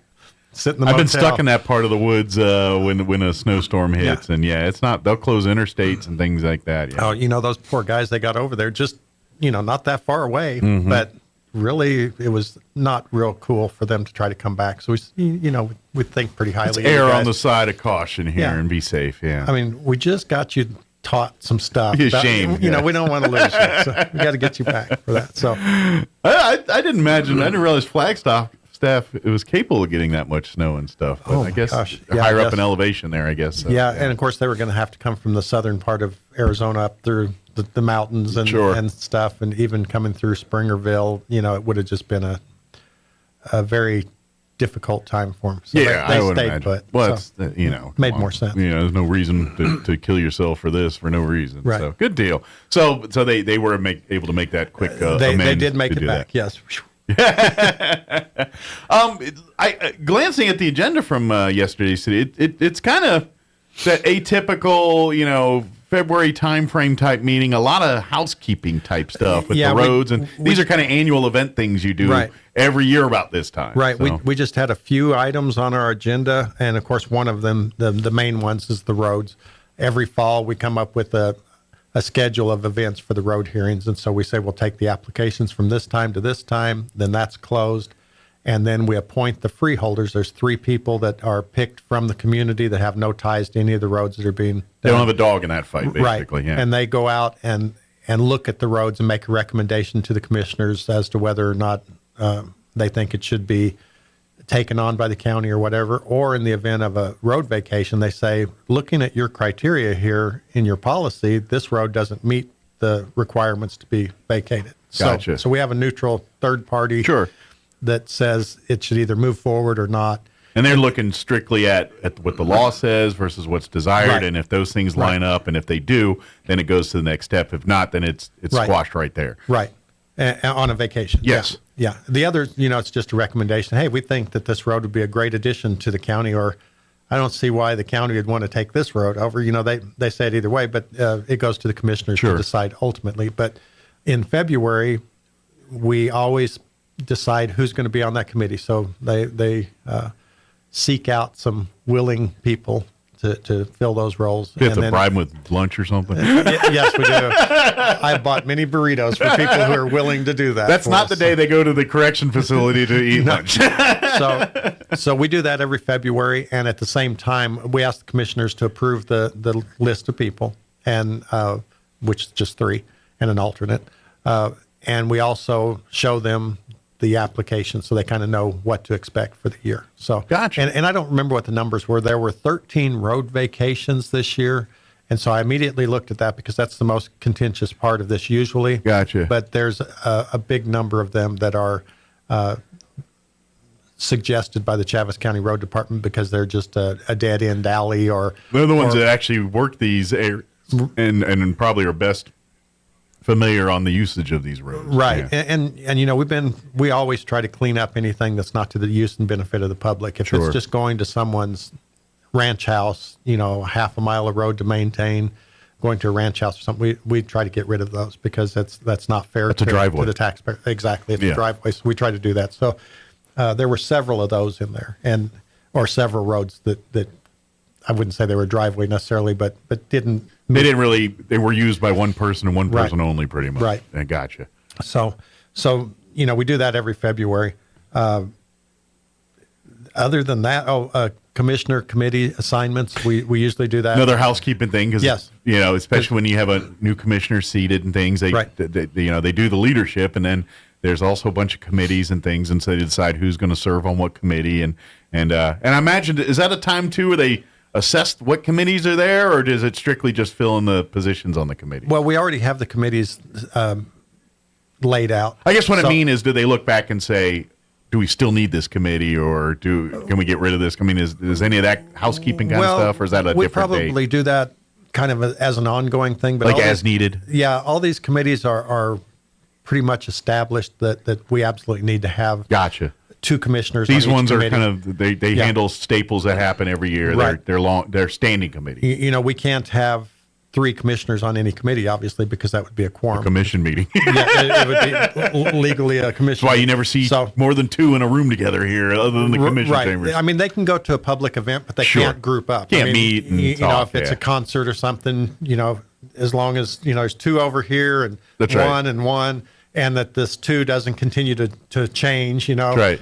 Right now it's this one, and in a minute it's this one, and and then in a minute, you know, because that's a rolling quorum, and we can't have that as well. Because so they got to treat it almost like they got a court order against each other to stay away to stay away from each other, and so they do that. But we elect the new chairman every January, chairman of the county commission. This year it was Jeff Bilberry. Okay, he was nominated and voted on last month. Okay, and so then is he? Because I know he's in his second term. I'm trying to say, is he most senior now, or is well, he's got 2 years Okay. left, and Commissioner Ezell also has 2 years. Okay, so they've been the same amount of time Right. here. Gotcha. So, but he's part of the senior commissioners here in that group. Correct, So, and that's usually the way it goes.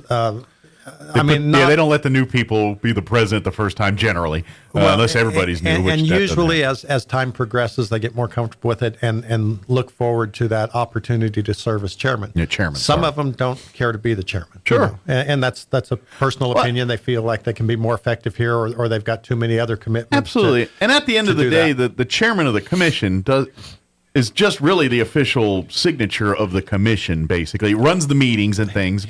He runs the meetings, and there are some documents that just require the chairman's signature. Yeah, that's basically the role of the commission, the chairman. It's not, doesn't have any more power than any other commissions. It's basically, not it. You're the ones who got to sign it. Yeah. You know, I sign many of the documents for the county. I've got the authority to do that for many things. And the next step over me would be just the chairman. Sure. And then, of course, the major stuff has to be signed by all of the commissioners. And obviously, when the commission meetings are being conducted, the chairman runs the meetings and therefore has the authority of who can speak and who cannot speak. And as the chairman, he drafts the first go round of the committees, and so he says, "This is who I think should be on this committee and this committee and this committee." Sure. We present that as a draft, and the commissioners then can talk about it and say, "Well, you know, I've been on detention committee for 8 years. Time for a fresh change. Can I be on something?" Yeah. You know, but usually they're very considerate of who's been on what and what their expertise is, and try to find the right spot. Obviously, yeah. When you have some lawyers on the commission, you tend to want to put them in the more legal meeting committees and things like that, which is, you know, it's based on skill sets, because especially at this level, because county commissioners, city councilors, that their day job is you know, Is something else. Exactly. And so if they're their day job is something that the city or county can utilize for their knowledge and expertise, then by golly, that's where we're going to put them, and that's just smart. That's just logical, and that's what they do. And some of the committees we have a finance committee, of course, because we're getting ready to start our budget process for this year. That kicks off in March. Yeah. And the beginning of the wheel starting to roll. It's just that whole, kind of the circle of life thing. It's all right. We're back to that part of the year. Time to start talking budget.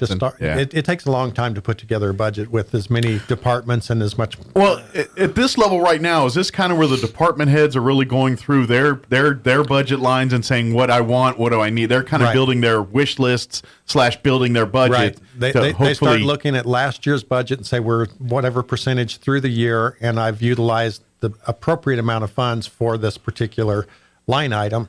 And if they start seeing there's a shortcoming, well, was that caused by, for instance, if it's a maintenance department? Sure. Was that caused because of a one-time purchase? Right. That Some water line blow or something. To spend a lot more money than we expected, or is this an ongoing trend?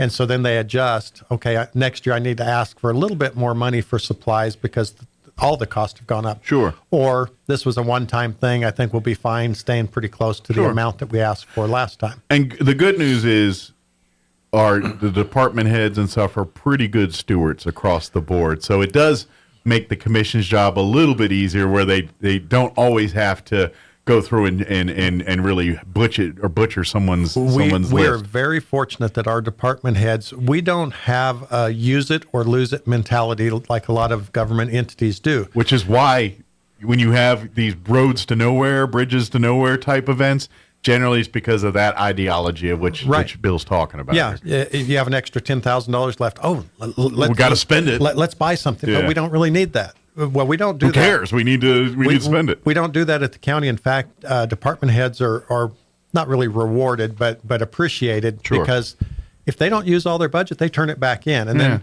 as we come forward, and as long as there's truth and honor amongst us all, the commissioners treat them, hey, you've always told me the truth. Sure. And I'm gonna, when you come back to me now and say, I need an increase on this line to buy materials, they're not going to question it because you've always been honest.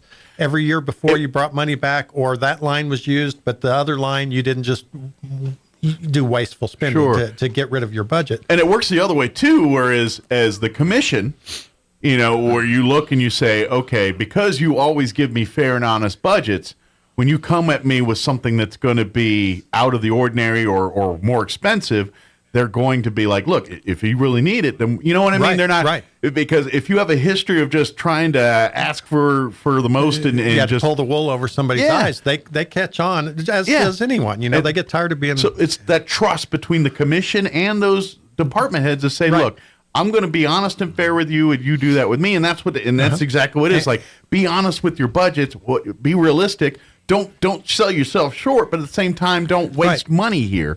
And if they both sides see from that angle, which they do, then it's not really a problem. Things tend to work out that way. And what happens, as we begin to do our budget, we have what we call capital outlay items. If we need to buy a new truck or a tractor or a piece of heavy equipment or a copier or something that's a significant purchase, we bring that in with our budget and say, these are capital outlay items. We need to buy 2 pickups for the facility maintenance department or whatever.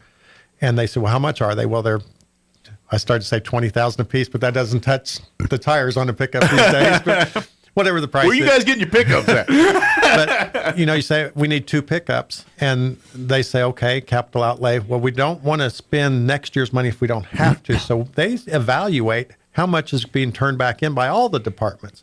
We've got a surplus of unused funds because we don't use it or lose it. And they're the ones that make that decision there at the end. And they say, it'd be wiser for us at this point, rather than to push this off to next year. You need 2 pickups at $50,000 a piece. These departments have turned back enough money to cover that. So they go ahead and cover it at that time. Let's go ahead and do it. Yeah. So it's not just wasteful spending. It's very well thought out. We do try to spend some funds at the end of the year, but it's not use it or lose it by any means. Matter of fact, I would think that ideology is more of the style of what one who's a homeowner and would do with their home budget. Where it's like, okay, I have money, I didn't know, so I have money earmarked, I could save it, or like, we've been talking about getting this new lawnmower. Now that we didn't spend so much Right. here, I mean, that's the same kind of logic you do at home. Right. And so to apply live that within your budget. If you've been frugal and careful all year, you have the money to go on vacation. If Sure. you don't, you Yeah. stay home. And that's the way we all live. So our government should work. And I that get way. it, government, because where funding comes and how it's transparent, and so you can't run it like your home budget just because of that. But at the same time, there's not a thing wrong with using some of the ideology from that and just doing smart, because some of the same tricks that you do to secure your future and to save money, they work at a government level too. And there's nothing wrong with being good stewards of that. And that's something the county for years has, generation after generation of commissioners and employees and staff. They've been good stewards. Because it is both of them. We give the commissioners a lot of credit for being serious budget watchers. They make sure that we spend our money wisely, that we have money to cover anything that's unexpected, that we have money for the future, but we still have to provide the services and safety that people expect within our community. But by the same token, each of these department heads understands the big picture, and they give a true cost to what they need, and they should all be commended. Sure. Which I imagine probably the biggest fight that you guys have been dealing with the last few years, and it'll probably be the same one that you guys will be dealing with for this budget cycle, is just the cost of doing business now compared to what it was five years ago. Right. That probably factors in big time as far as numbers on budgets and things like one of the things that we're going to present to our finance committee this year that we're hoping to sell to the commissioners to fund for this coming budget year is we need to do a salary survey within the county to make sure that all of our positions are paid at the appropriate level. Stay competitive in the job world. Yeah. One of the things that we did last year was we know that the state has been pushing to raise the minimum wage, and it was had to be $11, then $12, $13, $14, all the way up to $15 over a period of years. So last year we went to the commission and said, we're going to be faced with this. We have some jobs that are below where they're going to be. Ultimately, they're going to get to $15 an hour. We have some jobs that are below that. So let's just do this one time rather than come back to you every year and say, we need to go up another dollar on minimum, up another dollar. Right. So we went all the way to the $15 amount, which is supposed to be, I think, three years in the future. Sure. So let's do this one time and take care of it. Now, the state legislature is talking about $16 this year. So you can't win some of these battles. Right. But that would have been a bigger bite even if you went the other way still. So in essence, it's like, hey, we've got the means, we've got the ability. Let's do it now, because we don't know the scenario we're going to be in a year from now when it's mandated. At that time, we may have another crisis we're dealing with. Well, and there's good and bad about raising wages. It's always good for the people. Sure. And it's always good to get the best help that we can get. And Sure. we certainly You want the pursue best that. people, and yeah. But we have our pay charts. And so depending on the complexity of the job and the duties, the chart goes up. And then, of course, we have years of service. And every year that way you can get an incremental increase, and then cost of living gets added on top of that if that's necessary or whatever. Sure. So we have all of our charts. Well, when you raise that bottom level to a much higher level, we raised it $2 Sure. in some That's cases. a huge to get to percentage 15. increase, yeah. Well, that compresses the rest of the chart. So now, if you wanted to take on more responsibility and duties to move to another job, you usually like to get paid a little more for doing that. It's a promotion in pay and in title. Yeah. When you raise the bottom up, you can't raise the top up too much. Equally, and Yeah. so it compresses everything together. And so it gets to a point where every year my increase is pretty insignificant. Sure. Or if I decide to take on more duties and become a sergeant rather than a corporal at the detention center, there's not a whole lot of incentive. Why Sure. would I take on additional duties if I'm the not pay's getting not paid? that much more? Yeah. And in particular, when you go from a salaried position or from an hourly position to a salaried position, because then you're required to do more and you can probably make more money on overtime and not have the responsibility. So our charts, because of the effects of many years, but certainly the last year raising up the minimum wage, kind of skewed everything's things off. compressed. So we need to do a salary study to say, okay, balance the curve this here. Type of job should be this much above this type of a job. Sure. And once you take on these additional responsibilities, it should be worth this much more Absolutely. per hour.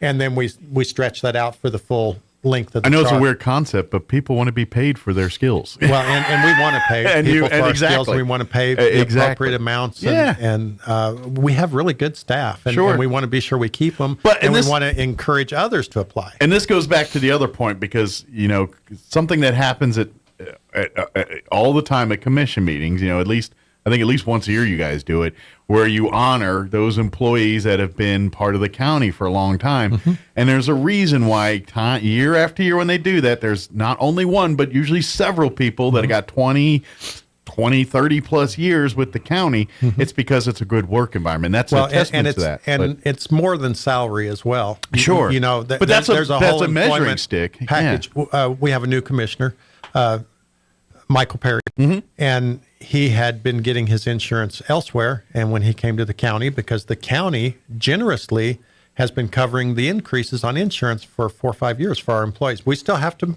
a matching portion. Sure. But every time it goes up, most employers you swallow that one. Say, well, this is yours. This is yours. We're going to pass that on to your paycheck. And our commissioners have, because they are frugal in other areas, that they are very careful in how they manage our funds. They have the funds to help their employees. That's great. And he was surprised at how much better a deal he got for health insurance. So, recruiting people here, if, just looking at the health insurance alone, county may be a good place for That's right. There's a carrot I'd like to dangle in front of you. We also have retirement, and the county actually puts more into our retirement account each month than we do. It's not a huge amount more, but we have a mandatory amount that we have to put in by the state, and then they are supposed to match. Well, they are, I think, 3% more than we are, or in the neighborhood of 3% more.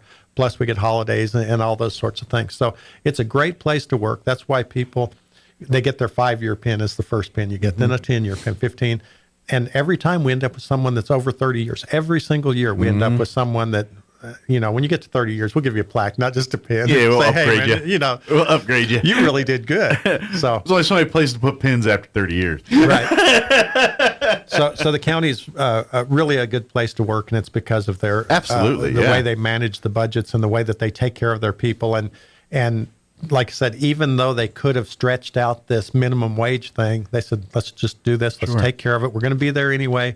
Let's start paying our people what they're worth now. Sure. And like I say, and that's why we're going to ask them to consider doing a salary survey, because we want to be sure across the board, throughout the charts, we're paying people what they're worth. But and this also, I would even go back to that trust point I was talking about earlier with department heads and the commission knowing, hey, I know you're not going to inflate my budget, therefore, it's the same token by where people are willing to stay years, people are willing to when you guys do have bad news, when there's a moment it's like, look, we've been covering this, but times are lean, we're going to have to they're going to understand, because they know you guys would have never done this unless it was absolutely necessary. So what I mean by that is by doing those little things like that, showing your employees and showing people that we are looking out for you ahead of the curve and things like that. It's also saying, well, when times get tough here and we have to make some sacrifices, you understand we're not doing it just for the bottom line. We're doing it with the least,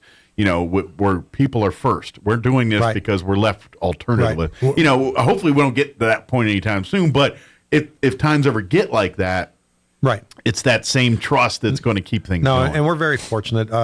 I'd say the vast majority of our county employees really have a heart for what they're doing. They really want to serve the public, really want to do good. That's not to say that we can't improve in areas and stuff, because we constantly are. We can always be better at everything. Yeah. Being better at every area that we do.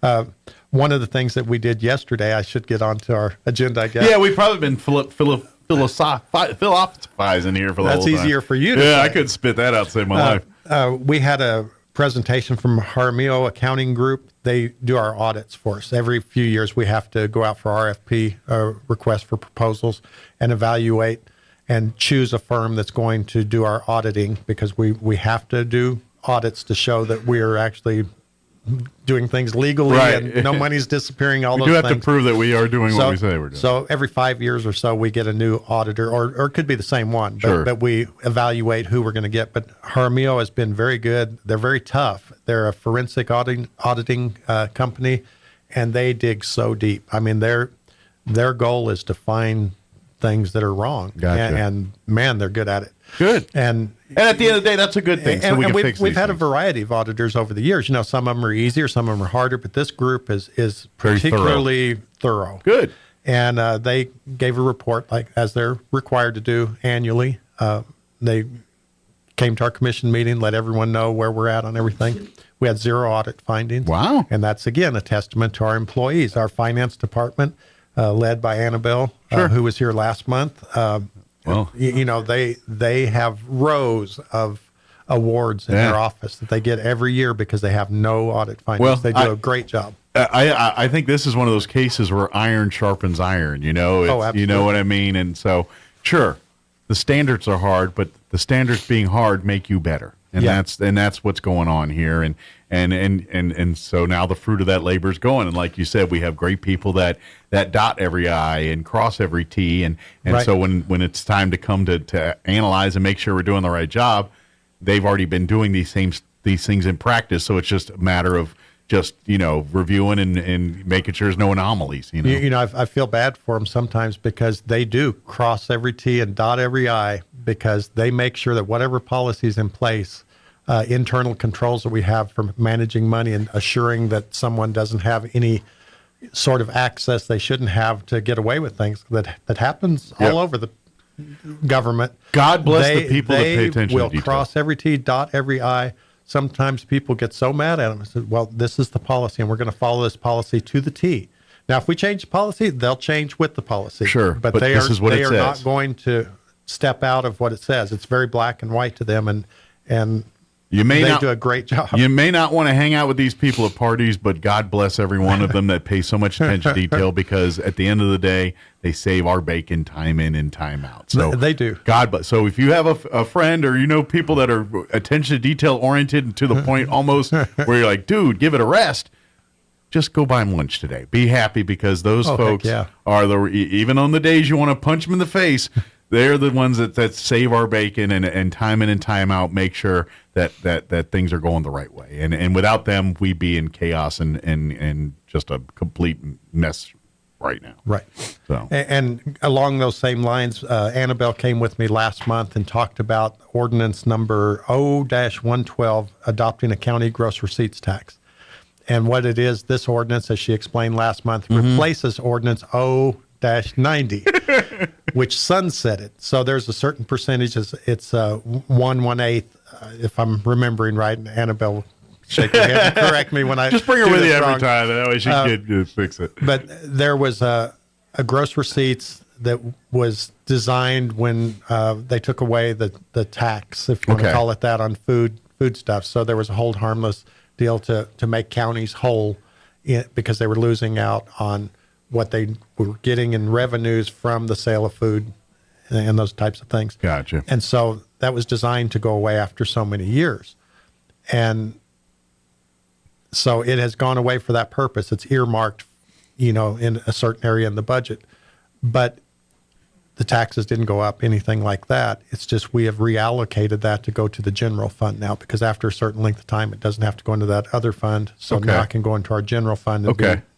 And and so basically, had we not decided to take that on, it could be picked up by other entities in the area anyway. So chances are that 1/1/8% was not going to go away. It was just someone else would get it. And we really used that to help balance our budgets. The county, I believe that the amount is, I think 34% of our total budget is based on our gross receipts income. We have property tax gross receipts, PILT and payments from the government. Which is a lot. Not quite as much as city, but right. a lot still. And ours is more of a three-legged stool. We've got kind of three main sources of revenue coming in to provide for the budget for the county. The city is more of a one-legged stool. Yeah, you guys have property taxes and other things and theirs is more gross receipts. So they get a larger amount on gross receipts. They kind of live and die by you buying sandwiches and products here in town. Right. Yeah. And of course, you can see that in the way the governments are managed. I mean, they're all about, not that we're not, but they really push tourism and those kind of things that develop and grow a city. Sure. Whereas we're more about the long-term and as a city, infrastructure. There's certain resources that they're obligated to provide that the county doesn't have to. So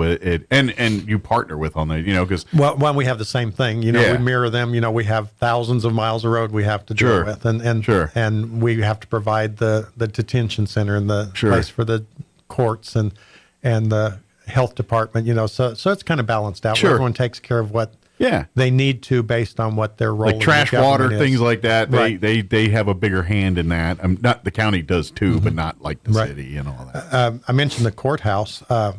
We've signed or the commissioners approved a lease yesterday for the rental of 15,642, I think, square foot of basement area at the courthouse. Okay. And that's where the magistrate judges are. Okay. We had a 15-year agreement with them that had expired, and we've been working for months to kind of come to an agreement on what that should look like going forward. They are currently trying to build their own courthouses in the state of New Mexico. There's actually legislation going through now where they're trying to fund that. Okay. So they can build their own courthouses for magistrate courts. Now, if they build their own, they're going to have all their own maintenance. They're going to have their own staffs. They're going to have a lot of things. So I don't know that fiscally that makes sense, but that is what they're pursuing. I feel like they're trying to fix something that ain't broke right now. And well, yeah, we kind of wonder why they're going that direction, but it's their prerogative. I don't have all the information either, so it's not fair for me to say that. But we give them a great deal on a modern building where the other courts are housed, and so we stuck to our guns. Says, we believe our real estate is worth this much. We owe it to our citizens to negotiate a fair amount, and they had a couple things in their original contract that we didn't agree with. So we negotiated those out, and we got to what we feel is a fair amount, fair value.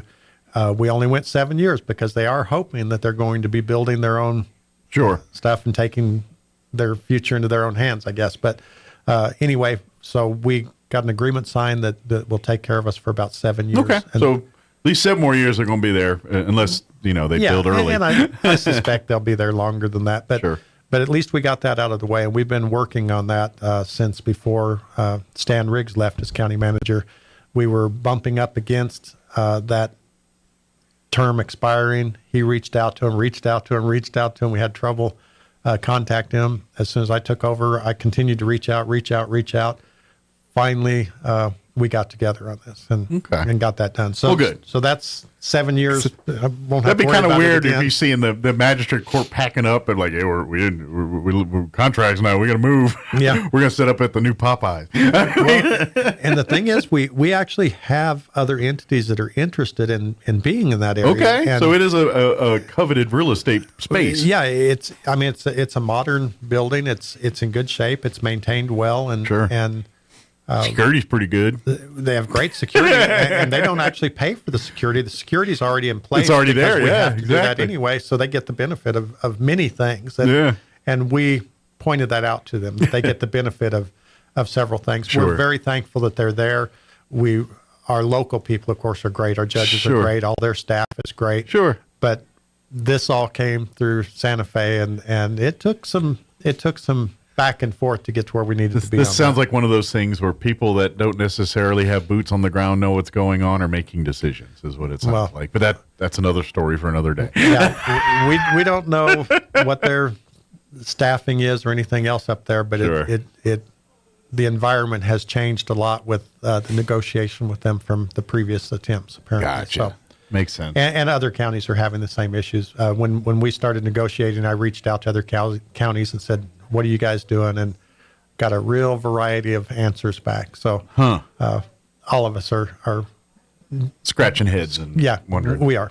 We only got about 2 minutes left here, so we probably need to kind of wrap it up here a little bit. What do we want to make sure we get out there? Well, I think we've pretty much covered everything. We did a fixed asset disposal, which is another one of those budget things that we do every year. Kind of a housekeeping thing. approved the application for the DWI grant and distribution. Again, it's kind of a housekeeping thing. Sure. We get those grants every year. We fill out the applications very similarly, and they just review them and make sure it fits their needs. And after talking with Diane and them, they got some great stuff planned here for this year and all that as far as education and resources and stuff for DUI. Diane never ceases to amaze me at how involved she is with this and how much she cares about our community and what she does with the DWI. I mean, she's just a great asset to our county. I wish I could tell you more. If you know Diane, call her today and tell her. I think it was her birthday maybe a few days. I'm not sure about that. But anyway, call her and tell her how much you appreciate her. Buy her she lunch does a anyway, great job. even if it's not her birthday. Yeah, it's her birthday. I wish I could tell you. I talked to her last week and something they've got planned and they want us to talk about and interview. And I can't say nothing yet, but it's pretty cool. I'm looking forward to what's going on. I'm sure it's an innovative approach to She's just, like I said, never ceases to amaze me with what thought she puts into it and how hard she tries to make our community a better place. Absolutely. Through her activities. But anyway, they've got some cool stuff planned. I'll just leave it at that. Yeah. Well, thank you for having me in. Anytime. I think we covered pretty much everything. The only other thing that's on here is we amended the Chaves County zoning ordinance. It had to do with the wind energy and stuff. We talked about that a little bit last month as well. Okay. Just the requirements if they were to build, wind turbine field here is the main brunt of it. There are you don't a few want other it so things. there's a bunch of them sitting in the horizon here. Don't want them in your backyard. Exactly. I mean, there's a place for everything in its place. We just don't want to see them or we hear have them. a very large county, 6,045 miles. I don't think they all need to be right around Roswell. We got plenty of room to put them out there in place we're going to So look we at. got that in writing before anyone comes to us and says, hey, we want to put them on Comanche Hill. That way you got a big old wind turbine sitting in your backyard right now. So good deal. But thank you for having me and Anytime. look forward to it. And we'll see you next month. Are we back to normal schedule next month? We are on normal schedule. I think the only one that is going to be rescheduled here on out is June. Okay. Because we have the Association of Counties in San Juan County in June. Okay. So we're going to be a week later in June. So we'll see you back in the third Friday next month. Every other month except June. Very good. Well, thank you, Bill. As always, appreciate the visit. Tell everybody we're very appreciative of all the hard work they're doing, and anytime we need additional time, whatever, let me know. Be happy to do. Okay, So, thank you very much. Appreciate you having me. Thank you, sir. Go get. We've already had one burrito, but I can get another. Yeah, one. I have my burrito on Fridays. Try a blueberry cream pie. Those things are amazing. Yeah, you mentioned those. They are a 10. They're delicious. All right, it is 8:59. Let's go ahead and take a quick break before we get you in the news. Don't go away. Artesia Car Enthusiast, Artesia Chamber of Commerce, and Artesia Main Street bring you the 24th Annual Main Event Car Show and Cruise 2023. Last year's record number of cars of all ages and sizes is sure to be beaten as we have expanded areas for vehicle display, added more food vendors, tractor row, and even a bike boulevard all downtown. We kick things off Friday, March 31st at 6 p.m. for the Main Street Cruise from Bulldog Bowl to 2nd Street and back. Join us Saturday, April 1st from 9 a.m. to 3 p.m. as Artesia transforms into one of the hottest spots for car enthusiasts, residents, and visitors. Please come together to enjoy a weekend filled with music, cruising, friendly competition, and lots of fun for the whole family. Spectators are always free. For more information or to register your car, go to artesiachamber.com or stop by the office at 107 North 1st Street in Artesia.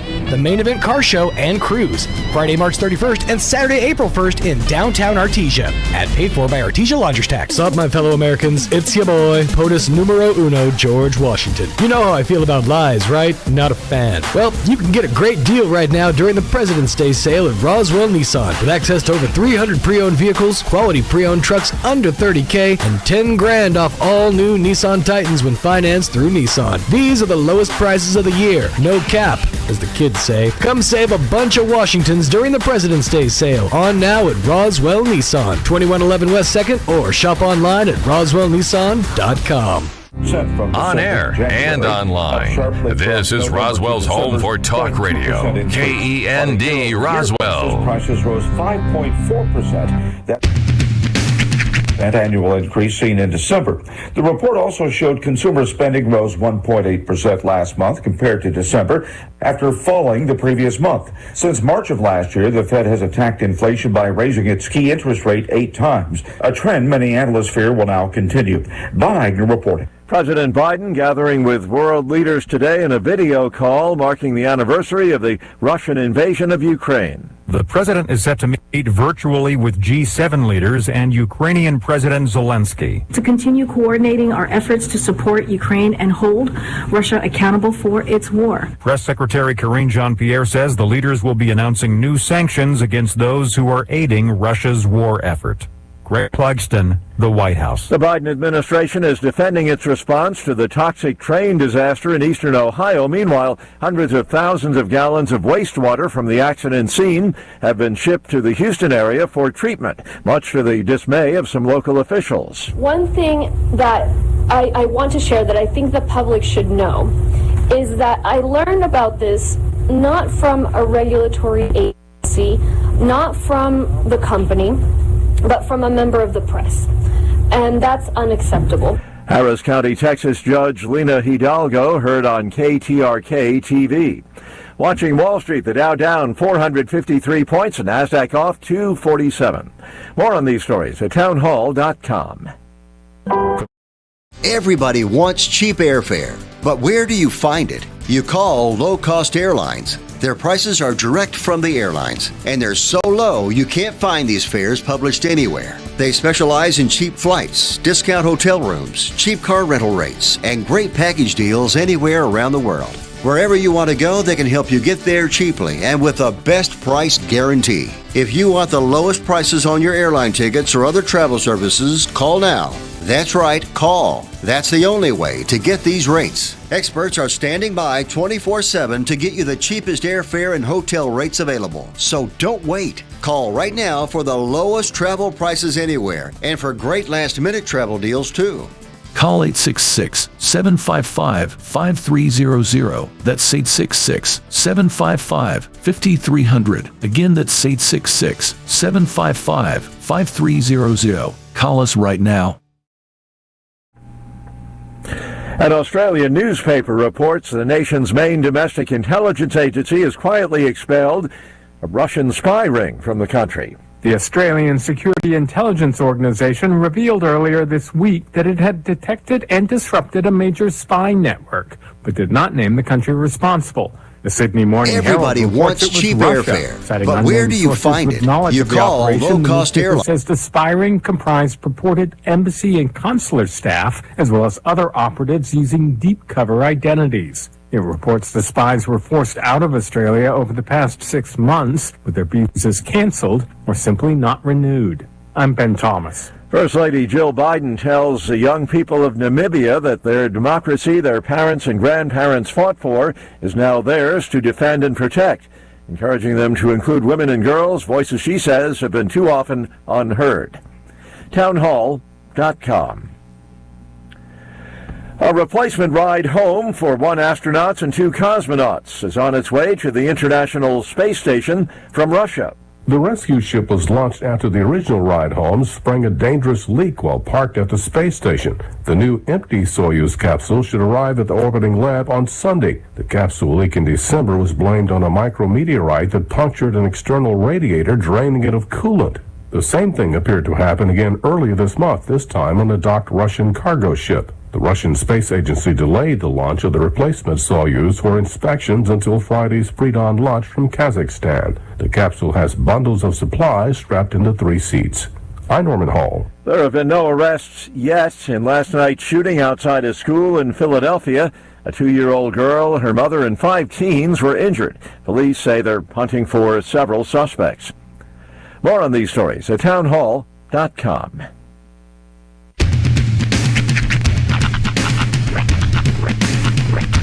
What in the wide world of sports is going on here? I promise you, whatever scum did this, not one man in this force will rest for 1 minute until he's behind bars. Now let's grab a bite to eat. Yeah, come on. I feel the hot wind on my shoulder and the touch of a world that is older. I hit the switch and check the number. I leave it on and then I slumber. I hear the rhythm ringing through it. Flamenco guitar and cumbia music. I hear the talking of the DJ. The travel listen, what does he say? I'm on a Mexican radio.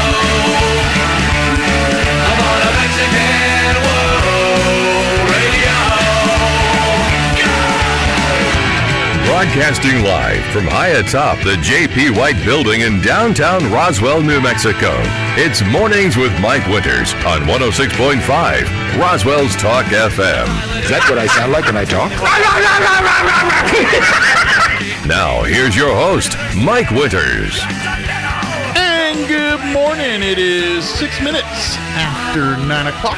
Welcome to hour number 3 of Mornings with Mike Winters, right here on 106.5 Roswell's Talk FM.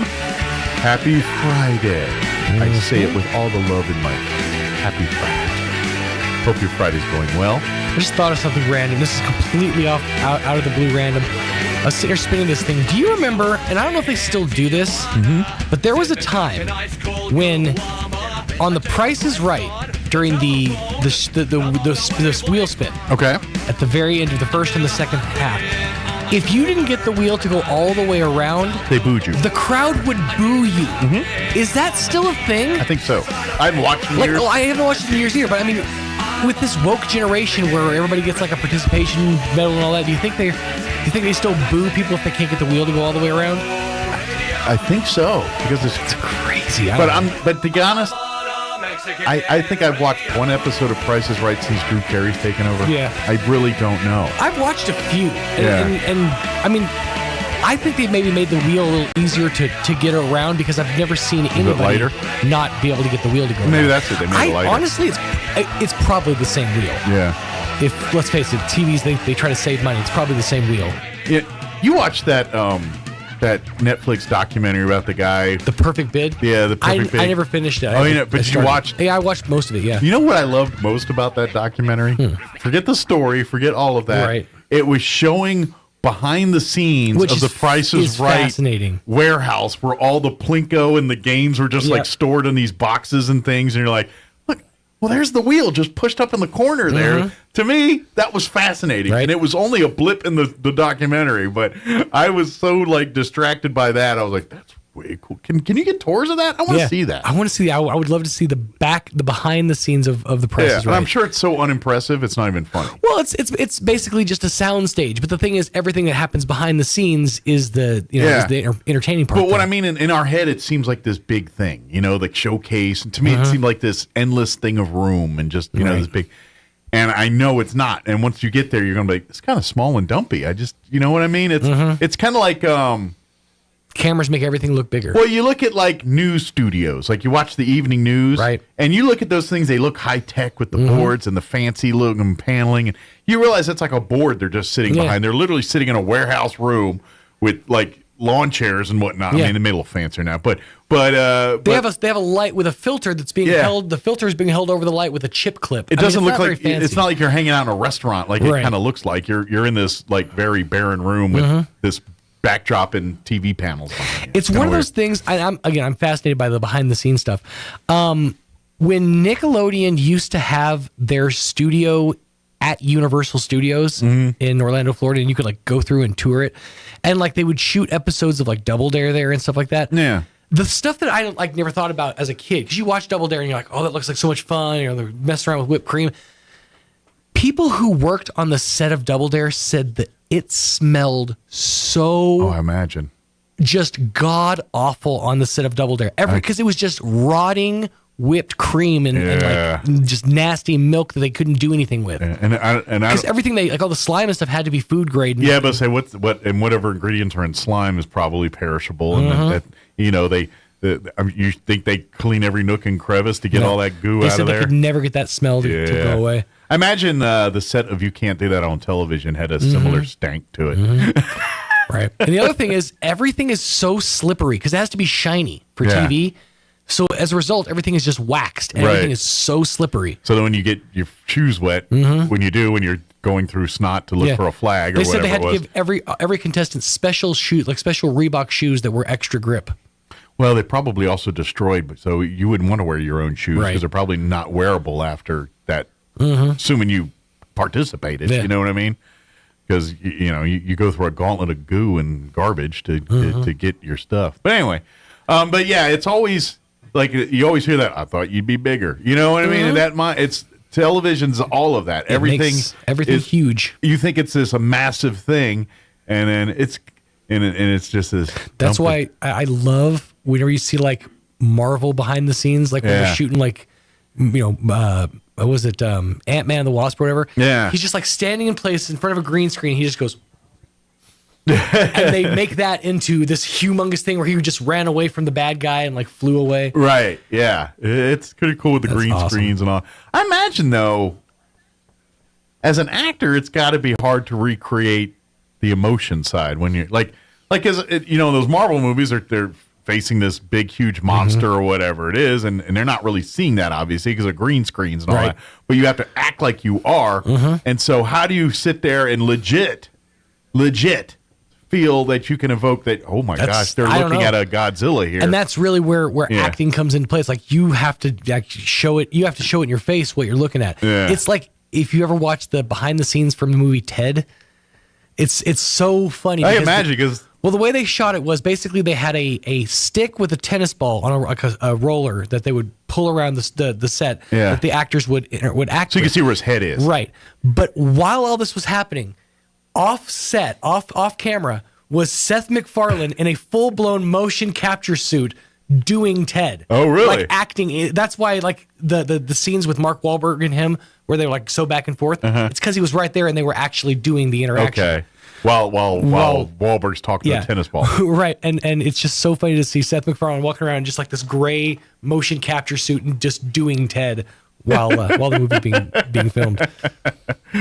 Well, I know Seth MacFarlane's not the tallest guy on the planet, but they had to do something to, because Ted's only like 2-3 feet tall, right? Yeah. Or 2 feet tall. Yeah. In some setups, they had like an actual teddy bear, like the Ted teddy bear sitting on the couch that Mark Wahlberg would interact with. Gotcha. Yeah, I figured they had when there's like scenes where they're just holding bear. it or carrying it that's, not requiring movement, they can say, here's the bear. But, I've always been fascinated by the, how they make it so big and all. So, so that whole documentary, and I was more interested in like, whoa, look, there's the wheel not in its form. It's cool. Perfect Bit is a crazy story. The other one, I don't know if they've ever made a documentary about it, but if you ever get a chance to look up the story behind, I can't think of the guy's name offhand, but the dude who gamed Press Your Luck. Some dude back in the 80s, there was a game show called Press Your Luck where you had to avoid getting whammied, basically, to get money. Well, some dude figured out it wasn't random. He figured out that there were like a specific number of light patterns and a specific number of boards. And they only ever interacted with certain ones. And he watched hundreds of hours of Press Your Luck to figure this out. And he basically figured out that every single time he stopped would be thousands of dollars plus a free spin. Okay. So he ended up with like 27 free spins or 27 spins. And then like, I think all told over the course of the day, I think he made $112,000. Nice. Before they finally said, we don't want you to play anymore. Yeah, we ran out of time. We can't do this anymore. Did he get to keep his money? He did. Good. After they deliberated, they tried to take it away from him. They tried to like take him to court, but they were like, he gamed the system. He figured out a way to make it work. Exactly. You won. You guys. It's like Vegas. Counting cards is not illegal, right? Because they can't stop you. But at the same time, if you get caught, they will throw you out. They will. They'll throw you out to the back room where some dudes will take care of you. I don't think that's the case anymore. Now that the mafia has been kicked out of Vegas and it's all corporations. Yeah, now it's all corporations. Now, if you go to one of them shady casinos, the one where they have the guess what number I'm thinking. Guess which hand. Can't guarantee those, but the other ones, they probably. But I thought for some reason was there a story similar to that with Tic Tac Doe? Maybe that game show with Wink Martindale and the dragon and. There might have been. Like, I thought there was a story similar to that where they were predicting the patterns of the dragon or something. I can't remember what it was.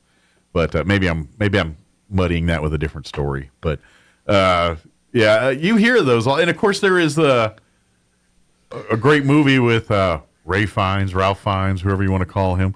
The quiz show movie. In April 3rd, 1958 episode featuring U.S. military serviceman Michael O'Rourke winning over $140,000 became one key subject in the federal grand jury investigating the quiz fixing. That run occurred during Jay Jackson's tenure as host. Very good. So, yeah. Interesting. But you've seen Quiz Show the movie, right? Yeah, that's a good 140 grand in 1958 money. That's a lot of money. That's definitely some walking around cash. That's definitely a good chunk of change back Tis then. not insignificant. Yeah. Let me give you the rundown for this hour. Is our guest here? I heard a phone ring. I heard phone and activity, but I don't hear nobody. Yes, our guest is here. I got a thumb. I got two of them. Weird flex, man. I got a thumbs up from someone. So we'll get you up to date with the weather here in just a few minutes. Then in just a little bit, we're going to be joined by John LeMay from the Historical Society for Southeast New Mexico. That's why we didn't know he was here. He's so quiet. He is quiet. Sneaks in. He's like a wraith in the night. Just a wraith in the night. I like it. But he's going to be the subject of this Sunday's Sunday Fun Day at the Historical Society. He's going to be talking about his latest book, Once Upon a Time in Fort Sumner, talking about some of the tales, including a surviving Billy the Kid meeting with the governor in 1950, talking about the legends of the Navajo Skinwalker, some other tales and things as well, too. So he's going to join us in a little bit, talk about the book, talk about Sunday Fun Day and all that good stuff. Wraith would be a great name, I feel like. Wraith? It's just got a good ring to it, you know? I loved the movie The Wraith. I think they did a reboot or something like here in about 10 years ago. Mm-hmm. But in the 80s, there was a movie starring Charlie Sheen and a lady that I found fetching. I don't know what she looks like today. Sherilyn Fenn. She was in it. And there were some other famous people. Were we literally just talking about Sherilyn Fenn We the other were, day? because she popped up in a video, that weird video of everyone singing "We Are the World" or something. That's with right. All the, That's with all the right. obscure. I think it was one of those deep fake ones, but it was weird. I don't think it was deepfake. I think that was legit. Oh, was it? Yeah, I thought it was. like 10 years but ago. there was Sherilyn Fenn in there. I'm like, I hadn't seen her in a million years, and then it brought up the movie The Wraith. Charlie Sheen, Nick Cassavetes, Sherilyn Fenn. Yeah. Sure enough. Randy Quaid. Oh, wow. I know some other famous His people. crazy keisters in that. Elizabeth Cox. So basically, the Wraith was a car that was like a ghost and would come and like bad guys would show up, and then the Wraith would come and basically kill them and like crash in them and destroy them, and then the car would go back together and then disappear. And Sherilyn Fenn, and I think Charlie Sheen was the Wraith. Mm-hmm. Sherilyn Fenn was like trying to fall in love with the Wraith. A high school hero returns from the dead to take revenge against the psychotic drag racer who killed him.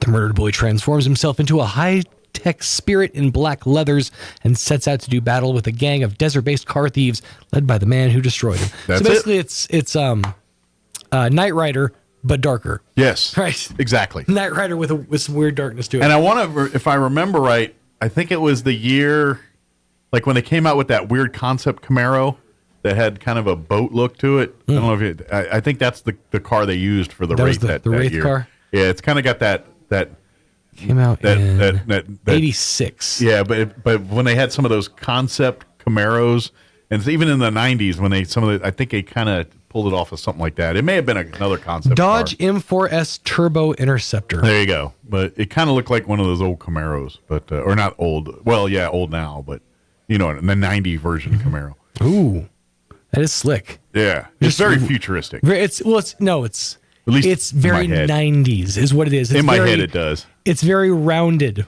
That's what I said. It looks like one of the 90s Camaros. Yeah.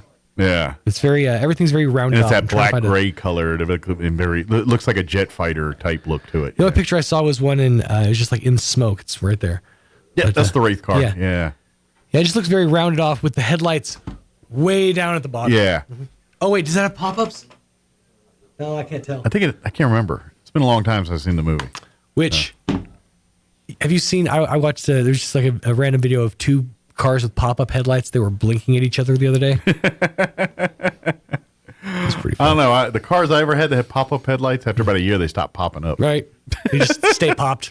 Or I had a LeBaron that had flip headlights, where it didn't pop up. They were in the front of the dashboard or front of the grill, but they had a cover that went over them, and then when you turn on the lights, the cover would expose the light. So it was not a pop-up. It was more of a flip So over. only one of the covers works, so it just looks like your car's winking. Yeah. Got a lazy eye. Or that video that was going around about 6-8 months ago is when everyone's talking about the vaccine, and Katy Perry's sitting there with her eyes stuck, and she's like, "You ever seen that one?" Yeah. That's what your car looks like. It was about a month or two ago that photo was going all over, and people talking about get your next booster for the vaccination. Be like Katy Perry, and she's like, eyes all stuck. All right, it is 21 minutes after 9 o'clock. Let's get you up to date on the weather. I'm meteorologist Steve Hamilton with your Pecos Valley weather. Generally fair for the weekend, although we do have a low that'll be moving in from the southwestern states, and that'll be bringing us a little bit of gusty wind as we get through the weekend. Upper 60s and sunny today. Overnight it'll be cloudy, and we're in the upper 30s, and then a slim chance of a shower early tomorrow, cloudy in the afternoon, and 70. Gusty on Sunday, sunshine, and we'll stay near 70. I'm meteorologist Steve Hamilton, and that's your latest forecast. Thank you, Steve. Currently, let me get my weather up. My apologies. Currently, 32 degrees here in Roswell. Humidity's at 66%. Winds at the moment are calm. That's actually not bad. It's not too bad today. Today we are looking at mostly sunny skies, 65 for a high with south winds at around 10 miles per hour.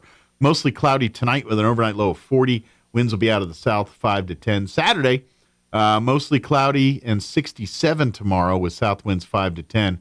Tomorrow night, there is a slight chance, a 20% chance of some rain showers till about 11 p.m. Mostly cloudy otherwise with an overnight low of 47. South winds at around 10 miles per hour. And then Sunday, I don't have good news for you. It's going to be windy. It's going to be 70 and 72. That's the good news. But the winds will be up. They're talking areas of blowing dust after 11 on Sunday. Matter of fact, we do have a high wind watch that will kick in at 10 a.m. Sunday, and that will remain in effect through 1 a.m. Thursday morning. But expect areas of blowing dust. Cloudy early, then becoming sunny. 72 for a high. Winds will be out of the south early, 15 to 25. And then by afternoon, they're going to be increasing 30 to 40. Could see wind gusts as high as 55 miles per hour. So that's on Sunday. Sunday night, mostly clear and breezy with an overnight low of 31. And then sunny mid-60s for Monday. Low 70s for later in the week. Looks like maybe midweek we could see some more breezes. We'll see. But Sunday's the day that's going to stink now. But enjoy today and tomorrow. It is 23 minutes after 9. Good day to be indoors, listening to John, not being outdoors and doing things. So it's 9:23. We're going to take about a 2.5-minute commercial break. John LeMay with the Historical Society for Southeast New Mexico will join us on the other side. Don't go away. If your tires are flat, need your car fixed, our reviews are better than mixed at Big O. At Big O Tires. We do the job fast and with a smile. Whatever the problem, we go the extra mile at Big O. At Big O Tires. Trusted service, no need to lie. Hop online, our reviews are high at Big O. At Big O Tires. Unbeatable service in all our stores, and that's why we get such high scores at Big O. At Big O Tires. From January 30th to February 26th, get a $70 tire rebate via Visa Reward Card or Visa Virtual Account after online submission on a set of 4 new Michelin passenger or light truck tires. Plus, get an additional $70 prepaid MasterCard on installation purchase of sets of 4 Michelin passenger or light truck tires. Big O Tires, the team you trust. Disposal fees and shop fees extra where permitted. Void where prohibited. See rebate form for terms and conditions. This offer valid with any form of payment. February 3rd, 1943, the SS Dorchester was sunk by a German U-boat while en route to Greenland, carrying approximately 900 people on board. This event has been referred to as the second worst sea disaster of World War II. It was during this tragic event that 4 military chaplains paid the ultimate sacrifice to save hundreds on that fateful day.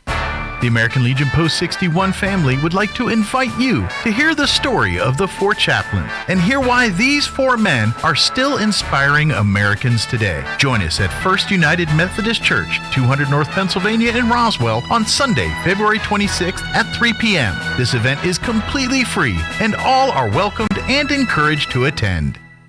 Get ready for the most out-of-this-world weekend Roswell has ever seen. UFO Expo 2023, March 10th through the 12th at the Roswell Convention Center. 3 days packed with 40 different events, including 10 different film screens, producers, celebrity personalities, and renowned speakers, and all just a few blocks from the UFO Museum and Research Center. The 3-day pass includes VIP parties, mixer tents, speakers, live music, film festival, cosplay events, and more. Get tickets and more info at ufoxpo.com. UFO Expo 2023, March 10th through the 12th at the Roswell Convention Center. Double Up Days are back at Roswell Honda, and that means double your tax refund up to $2,000 right now. $1,000 gets you $2,000, $1,500 gets you $3,000, and $2,000, well, that gets you $4,000 towards your next vehicle at Roswell Honda, and that's on every make and model across the lot. Bring in your tax refund and let Roswell Honda double your refund up to $2,000. Now's the time to make your dollars go even further, and it all starts right here. Double Up Days are back at Roswell Honda, 2177 West 2nd.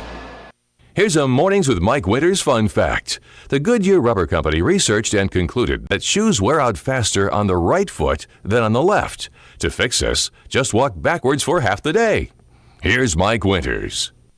There you go. Problem solved. Good morning. It is 26 minutes after 9 o'clock. Joining us in studio this morning, author and Historical Society for Southeast New Mexico member, John LeMay, back with us. Morning, John. Morning. Did I hear you and Sean call me a wraith? Oh, I was talking about, yes, like a wraith in the night. You, I don't remember the context of the thing. I'm so silent? Was that? Yeah, that's what it was. You were silent in there. That's what it was. Well, that's what a lot of people say about me. Really? Yeah. Anybody who's ever lived with me. That's interesting. Like a wraith. Huh. Well, it spawned a whole conversation about the 80s movie The Wraith. So he may be silent with his mouth, but he's not silent with his pen. Yeah. He writes lots of books and stories and things like that. So, John, first off, good morning. How are you doing today? Good. It's too bad it's going to be so windy today and Sunday. And although today not so bad, but Sunday's going to get ugly. So, which is a good reason to come indoors. Yeah. Come out this Sunday. We're going to have a Sunday Fun Day with this. It's been a while since we've had a Sunday Fun Day event with the Historical Society, but we got one this Sunday, 3 p.m. at the Archives Facility, 208 North Lee, right next door to the museum there. And John is the subject of this Sunday Fun Day. He's going to have his latest book here and talking some tales of Billy the Kid and some of the lore of this part of the country here too. Yeah, well, it's appropriate because the book begins with a windstorm. Oh, so that works. So you got a precursor. Yeah, it's appropriate. Yeah, you can. Of course, John's latest book's called "Once Upon a Time in Fort Sumner," and we actually talked a little bit about it last time you were on here. But if you'd like to get a copy of the book, it will be available at the event on Sunday. But if you already got it and read it, he's signing and all that. But really, just you're talking some of the tales from the book and kind of going in a little bit greater detail. So if you've already read the book and you have questions about some of the stories, come out Sunday and you can chat about them with John here at the Sunday Fun Day here. So so it's not really any different than what Clive Cussler does, because Clive Cussler takes real history and just makes a story out of it. Sure. And of course, he passed away. What, about a year ago? I didn't realize he passed away. Yeah, he passed away about a year ago. What I love, because I'm a fan of his work, mostly his Dirk Pitt stuff. He's got other heroes, but Dirk Pitt's his main guy that started with. But anyway, what I love about him is he actually created, like, a lot of his stories surround a fictional government organization called NUMA, the National Underwater Marine Agency, or something like that. And so it's kind of a branch of kind of like the Navy, and they investigate shipwrecks and then Dirk Pitt's like his main guy that goes on these crazy swashbuck. If you ever seen the movie Sahara with Matthew McConaughey, that's based off one of Clive Cussler's books, loosely. There's a lot of details different, but anyway, what I like about him is he's taken that fiction side of him and made it real life. So he actually started a private organization called NUMA, and they look for shipwrecks. I think his most famous find is the Huntley, which is the Civil War submarine that sank off the coast of South Carolina or North Carolina during the Civil War. His team's the one that found that submarine, resurrected it, and it's now sitting in a museum there in Carolina. But that was all part of Clive Cussler. So when you talk about real life, I'm sorry, I got way off topic, but that's one of the cool things I liked about him and all that. So your book is, obviously you're not out looking for shipwrecks and things, but kind of in the same vein a little bit. Yeah, because people, me included, they don't want to read if they're not going to learn something. Yeah. They feel like if they're not learning something, they're wasting their time. Or at least something you can associate with, or like it's part of you. Like if you're telling a story that takes place in your hometown, or you're going to have more vested interest in it. And at the same time, unless it's got something that connects you to the story, people aren't going to really want to get involved with it, Yeah. Cool. So you kind of write from that angle. It's like, look, and to be honest, most of your work was nonfiction stuff. You just kind of dabbled into the fiction side in the last few years here. Yeah. So this is kind of a new adventure for you, where but you kind of like there's some big name alternative history authors like Harry Turtledove's the first one that comes to mind, and his whole thing is he'll take actual like the Civil War and then he'll put a sci-fi twist on it, like people came back from time and equipped the Confederate Army with modern guns and things, and or there's a whole series about World War II where actually we got, as World War II is going on, we get invaded by aliens, and now it goes from a world war against ourselves to the alien, and so. But it takes those moments in history, and that's what I loved about them. But you kind of are doing that with these books. It's taken, there's some factual events and things, but you go in with the poetic license of who said what, where, when, and even if the events of which you speak are factual, the dialogue and some of the personal feelings and stuff are probably different than what actually took place. Yeah, and so I fictionalized the characters too, because most people will realize the Billy the Kid claimant in the book is Brushy Bill Roberts, but I changed his name to Tumbleweed Williams. Okay. And kind of made him a little more fictional. Okay. Give a little bit more of a story to it, so it's more entertaining to read and things like that. So, very cool. So, again, if you love history, you love alternate history, you love fiction in historical settings, then you're probably going to love this book and a couple other John's books. But come out to the Sunday Fun Day. I got to ask, now that you've kind of done these kind of genres, what's now that you got a few under your belt, what are you digging most about writing this versus maybe doing some of your other stuff? Is there a draw to it that some of your nonfiction works don't give you? Yeah, so nonfiction is like making a documentary versus a novel is like making a film. Sure. And so nonfiction is easier because you don't have to have pacing. Okay. It's one chapter after another of facts. Sure. But this has to have pacing and balance, and it's kind of fun. But I would imagine the similarities is you're still telling a story. Regardless if the details of the story were already given to you or you're making them up as you go, you're still telling a story. So I imagine the art of storytelling doesn't change, even though you're going from factual information to made up information or made up stuff based off fact kind of thing. I mean, because at the end of the day, when you're talking about the life and times of Billy the Kid, those are some amazing stories, even the true ones and the real ones, not the dime store versions of it, which you kind of go into. And to be honest, the era of history you study, a lot of this, the 1800s and a lot of the West, and that there's so much fantasy that you got to weed through to get to the history part of it. And it's because of the times in which we lived, we would probably never know Billy the Kid and Frank and Jesse James and these people had it not been for the dime store novels, the people that were chronicling loosely their tales and adventures. And so they would take the straight facts from some of these events and then embellish it into where Billy the Kid is now this swashbuckling, gun blazing. He rolls into town and pow, pow, pow, and saves the day and rolls out. Obviously, we know that didn't happen that way, but because of the stories told to the public about them, that's the pedestal they're put on at this point. And even 200 years later, we're still sitting here talking about it thanks to those novelists and their. Now we're going through and saying, well, he didn't really, kill 10 men at the sight of his beard and all that. You know what I mean? All the stuff that the poetic license that was going out there. So I imagine for you as a historian and an author in there, this gives you a chance to kind of go back and tell the stories that get that maybe had an ounce of truth in that got embellished into this whole. But now you get to play that a little bit, and I imagine for you that's got to be fun. Where you go through and you start doing your research, like, wow, this story can't be true. And you're like, wow. And then you finally find something that debunks it. And you're like, man, I wanted to, you know what I mean? Does that make sense what I'm saying? Oh, yeah. So for you, is that a draw for writing these? Where it's like, because at the end of the day, I have all these fantastic tales. Some are true, some are not. Now I get a chance to kind of, A, tell my versions of it, but B, kind of also, let's and learn a little bit about these people from a different venue too. That's another thing too, is even though you're the characters and some of the stories you talk about in this book are all fantasy or not, fictional or true events. They're fictional. Yeah.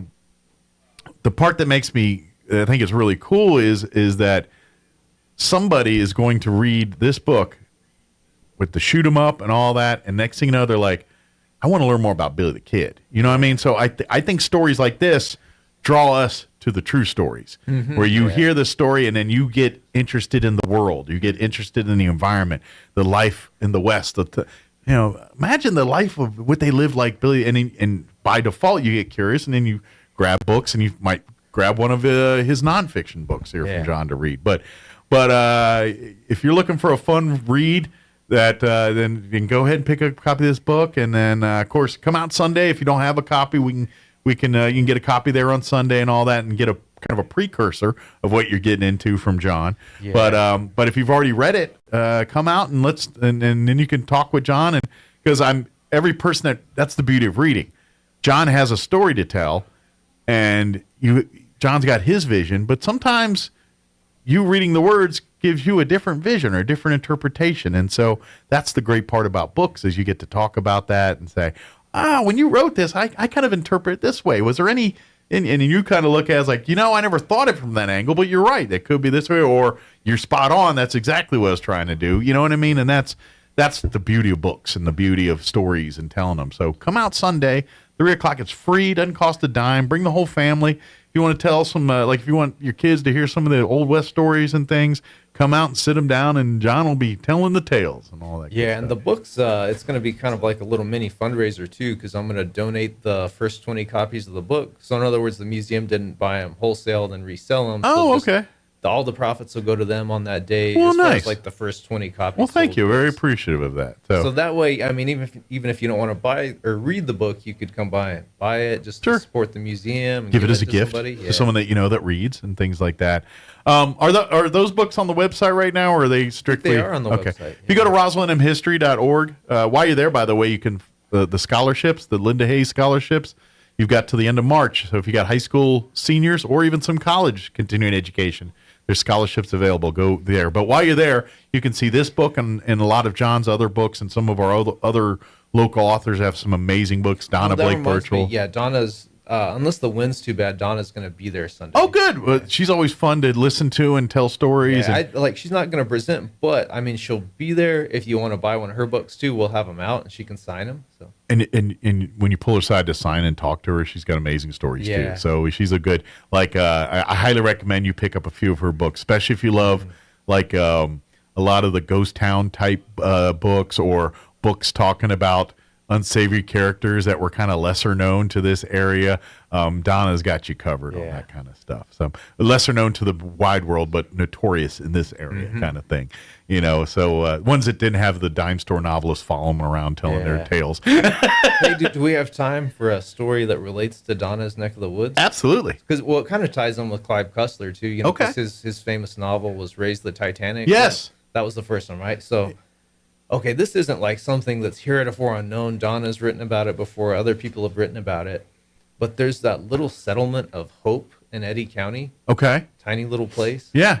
It was supposed to have been like a full-fledged big town, and they were supposed to have the railroad run through it. Okay. But the money to build the railroad, which was in the form of gold bars, was on the Titanic when it sunk. Oh, so they lost out because the Titanic, they lost their payment. Mm-hmm. It's at the bottom of the ocean there. Yeah, because I was going through the archives looking for something for somebody else. And, you're going through those files, and they're kind of harem-scarum. But I just came across that one by accident about how the guy who was going to bankroll Hope sunk on the Titanic. Wow. Man, so the people of Hope, you could have been in a bigger town. Yeah. You could have, who knows, you could have been the Roswell. Yeah. You never know. It could have been you. But because of the turn of life and life. Now I'm wondering, has anybody, because surely that wasn't the only gold and things. I don't know, we've been down to the Titanic. And matter of fact, I think Clive's people in real life were some of the ones that made the initial discoveries of that and all that, that fictional. So I'm very curious. I know they sent divers down, but have they ever really gone in and pulled things out of there? I know I've seen a couple dishes and things come from there, but I would imagine if you can access that gold, because I'm sure there's a lot more of it than just what Hope had in there, the Village of Hope or whatever, just saying that some entrepreneurs in Duke might come up and get millions of dollars worth of valuable treasures out of that thing. Yeah. But if you do, at least give a chunk back to Hope so they can maybe get something, they can't build a railroad now, probably a little late, but maybe we can get them a new store or something, because they don't have but a couple there. So, but that's really cool. I never thought about that. Isn't that neat how world history impacts, in those kind of events and just like the world we live in. Like, say the Titanic never sank. Yeah. What would this part of the world look like now with that railroad ending up in Hope and all? I mean, could have changed the whole demographics demographics of this area. Rich, important people that didn't get on the Titanic. It's kind of suspicious. Think they knew? Yeah. Conspiracy? It's all the people who rule the world. All the richest people that rule the world were supposed to get on the Titanic, and they didn't get on it. I think the internet warned them. Very cool. So, real quick, too, just kind of, because I don't want to spoil all the Sundays, but just kind of give an intro of a few of the tales that you want to share at the Sunday Fun Day. Just not telling the whole stories, but just talk about some of the subject matter of some of the tales. Sure. What set the story off was J. Frank Dobie, the Texas folklorist. He dug up a story about a man who died in 1937 who claimed that he was Billy the Kid, and he found the famous Lost Adams diggings. Okay. So I just conjoined that guy with Brushy Bill Roberts, who met with the governor in 1949. Okay. So you kind of took two tales and mashed them together to create one epic story kind of thing. Yeah, and then the other real piece of history is Fort Sumner's tragic long walk. Okay. So Bosque Redondo. So the villain of the whole story is a skinwalker who was a child at the time of the long walk. Okay. So anybody from back then could still be alive in 1950 when the story takes place. Okay. They'd just be very old, but they could still be alive. So was it a guy looking for vengeance, basically? Or Interesting. And and what I love about it, he probably held that grudge for all them years, and now finally gets to. So that's probably so. Please pick up the copy of the book right now. You can do that, or pick it up Sunday when you come out to Sunday Fun Day. But it's a great story and then hopefully you read this one and you want to check out some of John's other books and all that. Not all of John's book subjects are dealing with kind of Billy the Kid of the West either. He's got a whole another subgenre on Godzilla and some other extraterrestrial type, and some that tie the West and the extraterrestrial together. Those are some great books too. Actually, me and Noe Torres did a book, and this is all Noe on this one, but Noe found a UFO sighting over the Titanic as it sunk. Really? So that's another book that we have. Interesting. Think they sucked up all the gold before the thing sucked? Or before the thing sunk there? Yeah, I wonder. That's why we can't find the gold. The ship did the tractor beam thing and sucked it all up, and then the ship sank. That's what happened. Maybe they're the ones that put the iceberg in the path. Maybe it was a plot to steal whatever's on the Titanic from the Martians or whoever else was going to get wherever the aliens that came from here came from. So, but again, it's this Sunday, 3 p.m. at the Archives Facility, 208 North Lee. No cost. Just come. Don't even need to RSVP. Just come on down. Bring the whole family and get a chance to meet John. Blow on by. There you go. Blow on in and batten down the hatches. And it's all indoors, so you don't have to worry about your hair getting messed up or anything.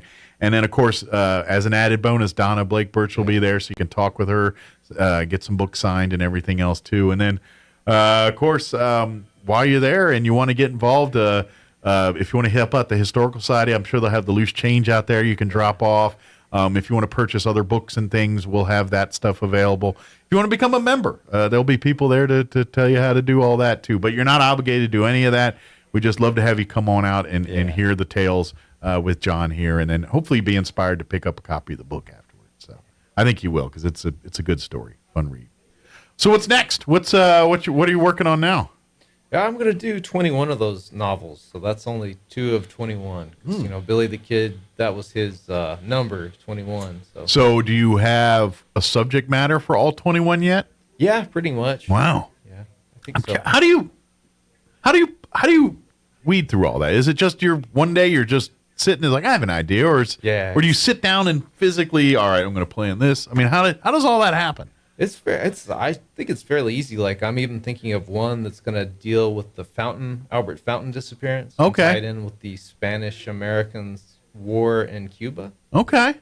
Interesting. You just take stuff that you wouldn't think would be related and you find a way to conjoin it and make it interesting. Absolutely. It's almost like the movie maker, Oliver Stone, how he kind of, puts those now, Oliver Stone is pretty out there. But he does make you think. I'll give you that. But if you believe that the mob, the U.S. government, the Cubans and Russians all worked together to kill Kennedy, and we don't know about it to this day, I got some other things to sell you if you believe that little fun nugget. But Oliver Stone tells the story amazingly. Yeah. But anyway, it's a great. I love you. You ever seen the movie JFK? I love that movie. It's Stone's. It's a 3-hour movie that came in the '90s. It's got Kevin Costner and John Candy and like a bazillion Tommy Lee Jones. It's like a fit 500. But that's Oliver Stone's like version of, and it's based off of when they tried to prosecute Oswald for his communist stuff in New Orleans and trying to prove it's a conspiracy. Yeah. And so some of that took place, the actual trial, but the theories that Oliver was putting together in there was way. I mean, he's saying there's some people that have a lot of more skill set than they really do. I mean, there's no way the mob and the government and the Russians and the Cubans are all going to work together to kill a president and not somebody leak that. I mean, I know human nature enough to know that would never work. So. But anyway, I'm off topic again. So, so come in, and that's why I'm hoping like some of your books will kind of create some of that Oliver Stone, it's like not obviously because the subject matter is not as controversial as the JFK is, but as far as creating a alternative theory or creating a possible way of what could have happened. Actually, people get pretty offended about Billy the Kid and Brushy Bill Roberts. That's like politics or religion. It is. It's a little, it's. I just figure at this point though they've done enough to debunk Bushy Bill Roberts that camp really doesn't have an argument anymore. It's been enough. I mean, there's enough documentaries where they've done science to find out that they're not the same people. Yeah. They just, not saying Bushy Bill was an amazing man in of itself, but he wasn't William H. Bonney. Yeah. He wasn't the guy that was in the Lincoln County War. They think he was Billy the Kid's friend, Jesse Evans. Oh, okay. That's where he made the connection. And he just knew Jesse Evans wasn't a name. So he's like, I'll just pretend I'm Billy the Kid who's dead. Makes sense to me. Well, and I imagine he probably made a good living being I mean, at some point, I'm sure he did enough interviews. I think it was like towards the end of his life. Oh, okay. I thought maybe he made a buck or two off of all that at the end there. I think that was the goal. It didn't happen. But. Well, I did see like his house and stuff, and it wasn't anything to write home about because it was. Now the house is still there, but it was abandoned. At least in the documentary I saw. Okay. And it looked abandoned. It looked like the forest was about to take it back over, kind of abandoned. Okay. So yeah. But. Anyway, come out, hear John's latest, hear tales from John's latest book. He's not going to read you the whole book. I'm not even going to read a passage. I'm just going to tell the real history that went into making the book. And that's it. So. Absolutely. Come out and enjoy it. And of course, if you want to, hopefully some of you have already read it, and then you can kind of swap stories with John a little bit here. If you have any questions about anything we talked about, you can always go again to the website, roswellnmhistory.org. Or you can follow and like the Historical Society on Facebook. We always share our events and things there. And, of course, you can always call Amy at the Historical Society at 575-622-8333 or shoot her an email, historydirector@outlook.com. Or, better yet, just come on out 3 o'clock this Sunday to 208 North Lee, the Archives facility, right next door to the J.P. White Museum, the house there. So, good deal. Is there anything we didn't cover? Anything you wanted to make sure? No. Good deal. It's always fun talking with you, John, and talking. Oh yeah, you too, Mike. And we look forward to your next book, your next project, and even if I know because you don't do these yourself. You have guys that work with you, artists, and editing, and all that stuff. If you ever want to peel back the curtain and talk about the team, I'd love to. Even talk about because I know like the people that do your artwork and stuff, they're professional artists. They're people that do that for a living. And I'm sure people look at your covers and like, man, I would love a painting or something commissioned that could do that. Yeah. And John knows a guy. And that's Logan Pack. Yeah. Right here in town. Good deal. So maybe we can get him on with you one time. We'll get him show off his talents for folks too. Because I not to besmirch John's writing abilities, he's an amazing writer, but the artwork is almost as beautiful as the stories he tells. It's as far as the artwork has to draw him in. So. Yeah. Well, it gives you that. Yeah. It wants to get to John's words. You got to get interested in the book, and they always say you can't judge a book by its cover, but people do all the time, and so it's pretty nice if you have a cool cover. Very good. Well, thank you, John. Have a great weekend. We'll see you this weekend, and stay. Put some rocks in your pocket for Sunday, so we won't miss it because John got blown to Hagerman or something like that. Very good. Thank you. It is 9:51. Let's pause for news. Your legislative update. Quick commercial break before we wrap up the show as well. Don't go away. You're listening to Mornings with Mike Winters. Now your Pecos Valley News Update. I'm Jared Cirillo. A Carlsbad woman now jailed for an attack on a Loving man we told you about yesterday. Police arrested Valerie Fierro for aggravated battery. She's being held with no bail. The victim is reportedly still in critical condition, but police have yet to make any significant statement on what led up to the violence in Loving earlier this week. Another BLM public lands auction is planned by the end of this year. The BLM expected to auction off about 310 acres in Eddy County, 320 acres in Roosevelt County, 124 acres in Lee County. The BLM opened a public scoping period to seek public input on the sale and lands proposed by the auction, which is running until March 20th.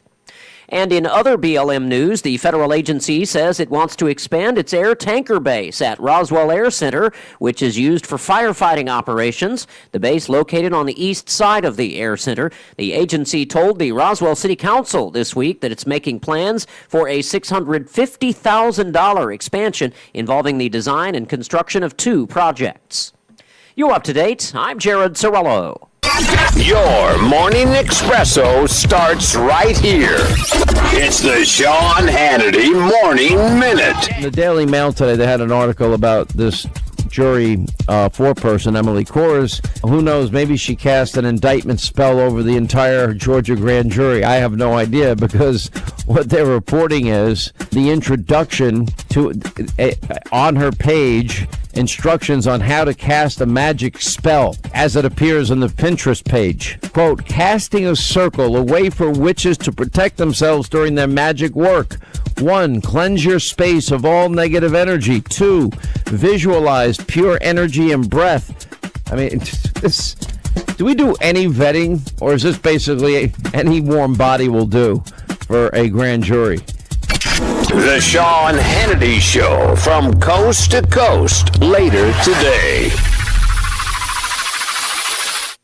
Hey, this year you can finally get started on that home makeover that you deserve. Now you can upgrade to sleek new window coverings thanks to our friends at Blinds.com. Right now, save up to 40% off site-wide on premium custom window treatments. And if you need help in your selection, well, talk to a Blinds.com professional design expert. Shop Blinds.com right now and save up to 40% off site-wide, up to 40% off at Blinds.com. Rules and restrictions may apply. Finding great candidates to hire can be like, well, trying to find a needle in a haystack, but not with ZipRecruiter. Its powerful technology actively finds and invites qualified candidates to apply to your job. So while other companies might deliver a lot of hay, ZipRecruiter finds you the needle in the haystack. See why 4 out of 5 employers who post a job on ZipRecruiter get a quality candidate within the first day. Try ZipRecruiter for free at ZipRecruiter.com/free. That's ZipRecruiter.com/free. This is Jason Espinoza with today's Capitol Report. Created in 1965 as a permanent bipartisan bicameral interim committee of the New Mexico Legislature, the Legislative Education Study Committee is charged with conducting a continuing study of education in New Mexico, the laws governing such education, and the policies and costs of the New Mexico educational system, including the training of certified teaching personnel in post-secondary institutions. Additionally, they recommend changes in laws relating to education and make a full report of its findings and its recommendations. The interim committee is composed of 31 legislators, appointed to provide proportionate representation from both houses and both political parties. Assisted by a permanent staff, the committee meets regularly during the interim. Current law restricts the interim committee from studies relating to early childhood education and post-secondary education. However, House Bill 216, sponsored by House Education Chairman Andres Romero, seeks to expand the scope of the work of the interim committee to include the study of New Mexico's entire public education system. The bill unanimously passed the House floor last week and has been referred to the Senate Rules Committee and then the Senate Education Committee for consideration. This bill is nearly identical to House Bill 25 from the 2021 legislative session, which was passed by the legislature but vetoed by the governor. For the New Mexico News Network, I'm Jason Espinosa. I'm meteorologist Steve Hamilton with your Pecos Valley weather. Generally fair for the weekend, although we do have a low that'll be moving in from the southwestern states, and that'll be bringing us a little bit of gusty wind as we get through the weekend. Upper 60s and sunny today. Overnight it'll be cloudy, and we're in the upper 30s, and then a slim chance of a shower early tomorrow, cloudy in the afternoon, and 70. Gusty on Sunday, sunshine, and we'll stay near 70. I'm meteorologist Steve Hamilton, and that's your latest forecast. With the Wall Street Business Report, I'm Rich Thomason. It would seem the Fed's efforts to tame inflation haven't really had much of an effect so far. Consumer prices rose 0.6% December to January, and that was up sharply from a 0.2 increase November to December. Year over year, prices were up 5.4%. Germany's National Statistics Office says that country's economy shrank 0.4% in the fourth quarter. That's a sharp downward revision from its initial report. The gross domestic product declined by 0.2%. The quarter-on-quarter contraction in the October to December period was the first since the first quarter of 2021. Consumer spending, which propped up growth in the first 9 months of last year, dropped by 1% in the final 3 months of 2022. Correspondent Jeremy House on Wall Street, stocks down sharply at mid-morning. For the Wall Street Business Report, I'm Rich Thomason. Heart disease is one of the leading causes of death in New Mexico, but it's preventable. If you have high blood pressure or cholesterol, are overweight, smoke, or have other risk factors, it's time to talk to a cardiologist. The cardiology team at Artesia General Hospital has the experience and latest diagnostic technologies to help you identify your risk factors and diagnose and treat any heart health concerns you might face. One beat at a time, we're here for every heart. Request your cardiology appointment today at artesiageneral.com/heart. Double Up Days are back at Roswell Honda, and that means double your tax refund up to $2,000 right now. $1,000 gets you $2,000, $1,500 gets you $3,000, and $2,000, well, that gets you $4,000 towards your next vehicle at Roswell Honda, and that's on every make and model across the lot. Bring in your tax refund and let Roswell Honda double your refund up to $2,000. Now's the time to make your dollars go even further, and it all starts right here. Double Up Days are back at Roswell Honda, 2177 West 2nd.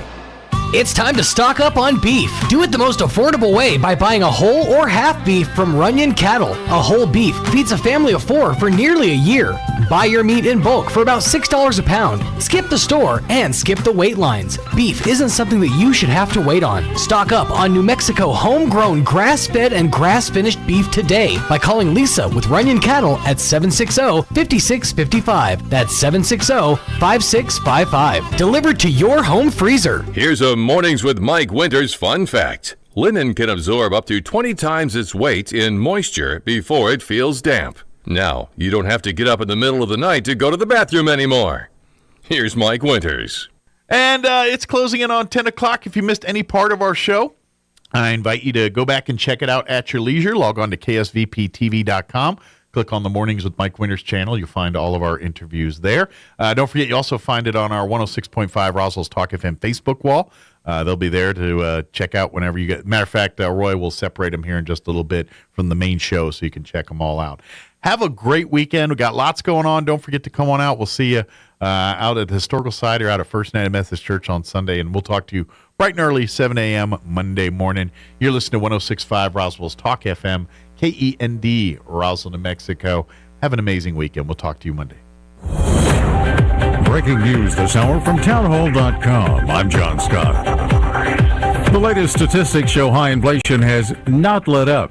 Shelley Adler reports. Numbers from the Commerce Department showed consumer prices rising 0.6% from December to January. That's up sharply from a 0.2% increase the month before. The report also showed that consumer spending rose 1.8% last month from December after falling the previous month. All the data provides the latest sign that the economy remains gripped by high inflation despite the Fed's strenuous efforts to tame it. Since March of last year, the Fed has raised its key interest rate 8 times. I'm Shelley Adler. Also at townhall.com, the United States announcing a new round of sanctions on Russian companies and individuals. White House correspondent Greg Clugston.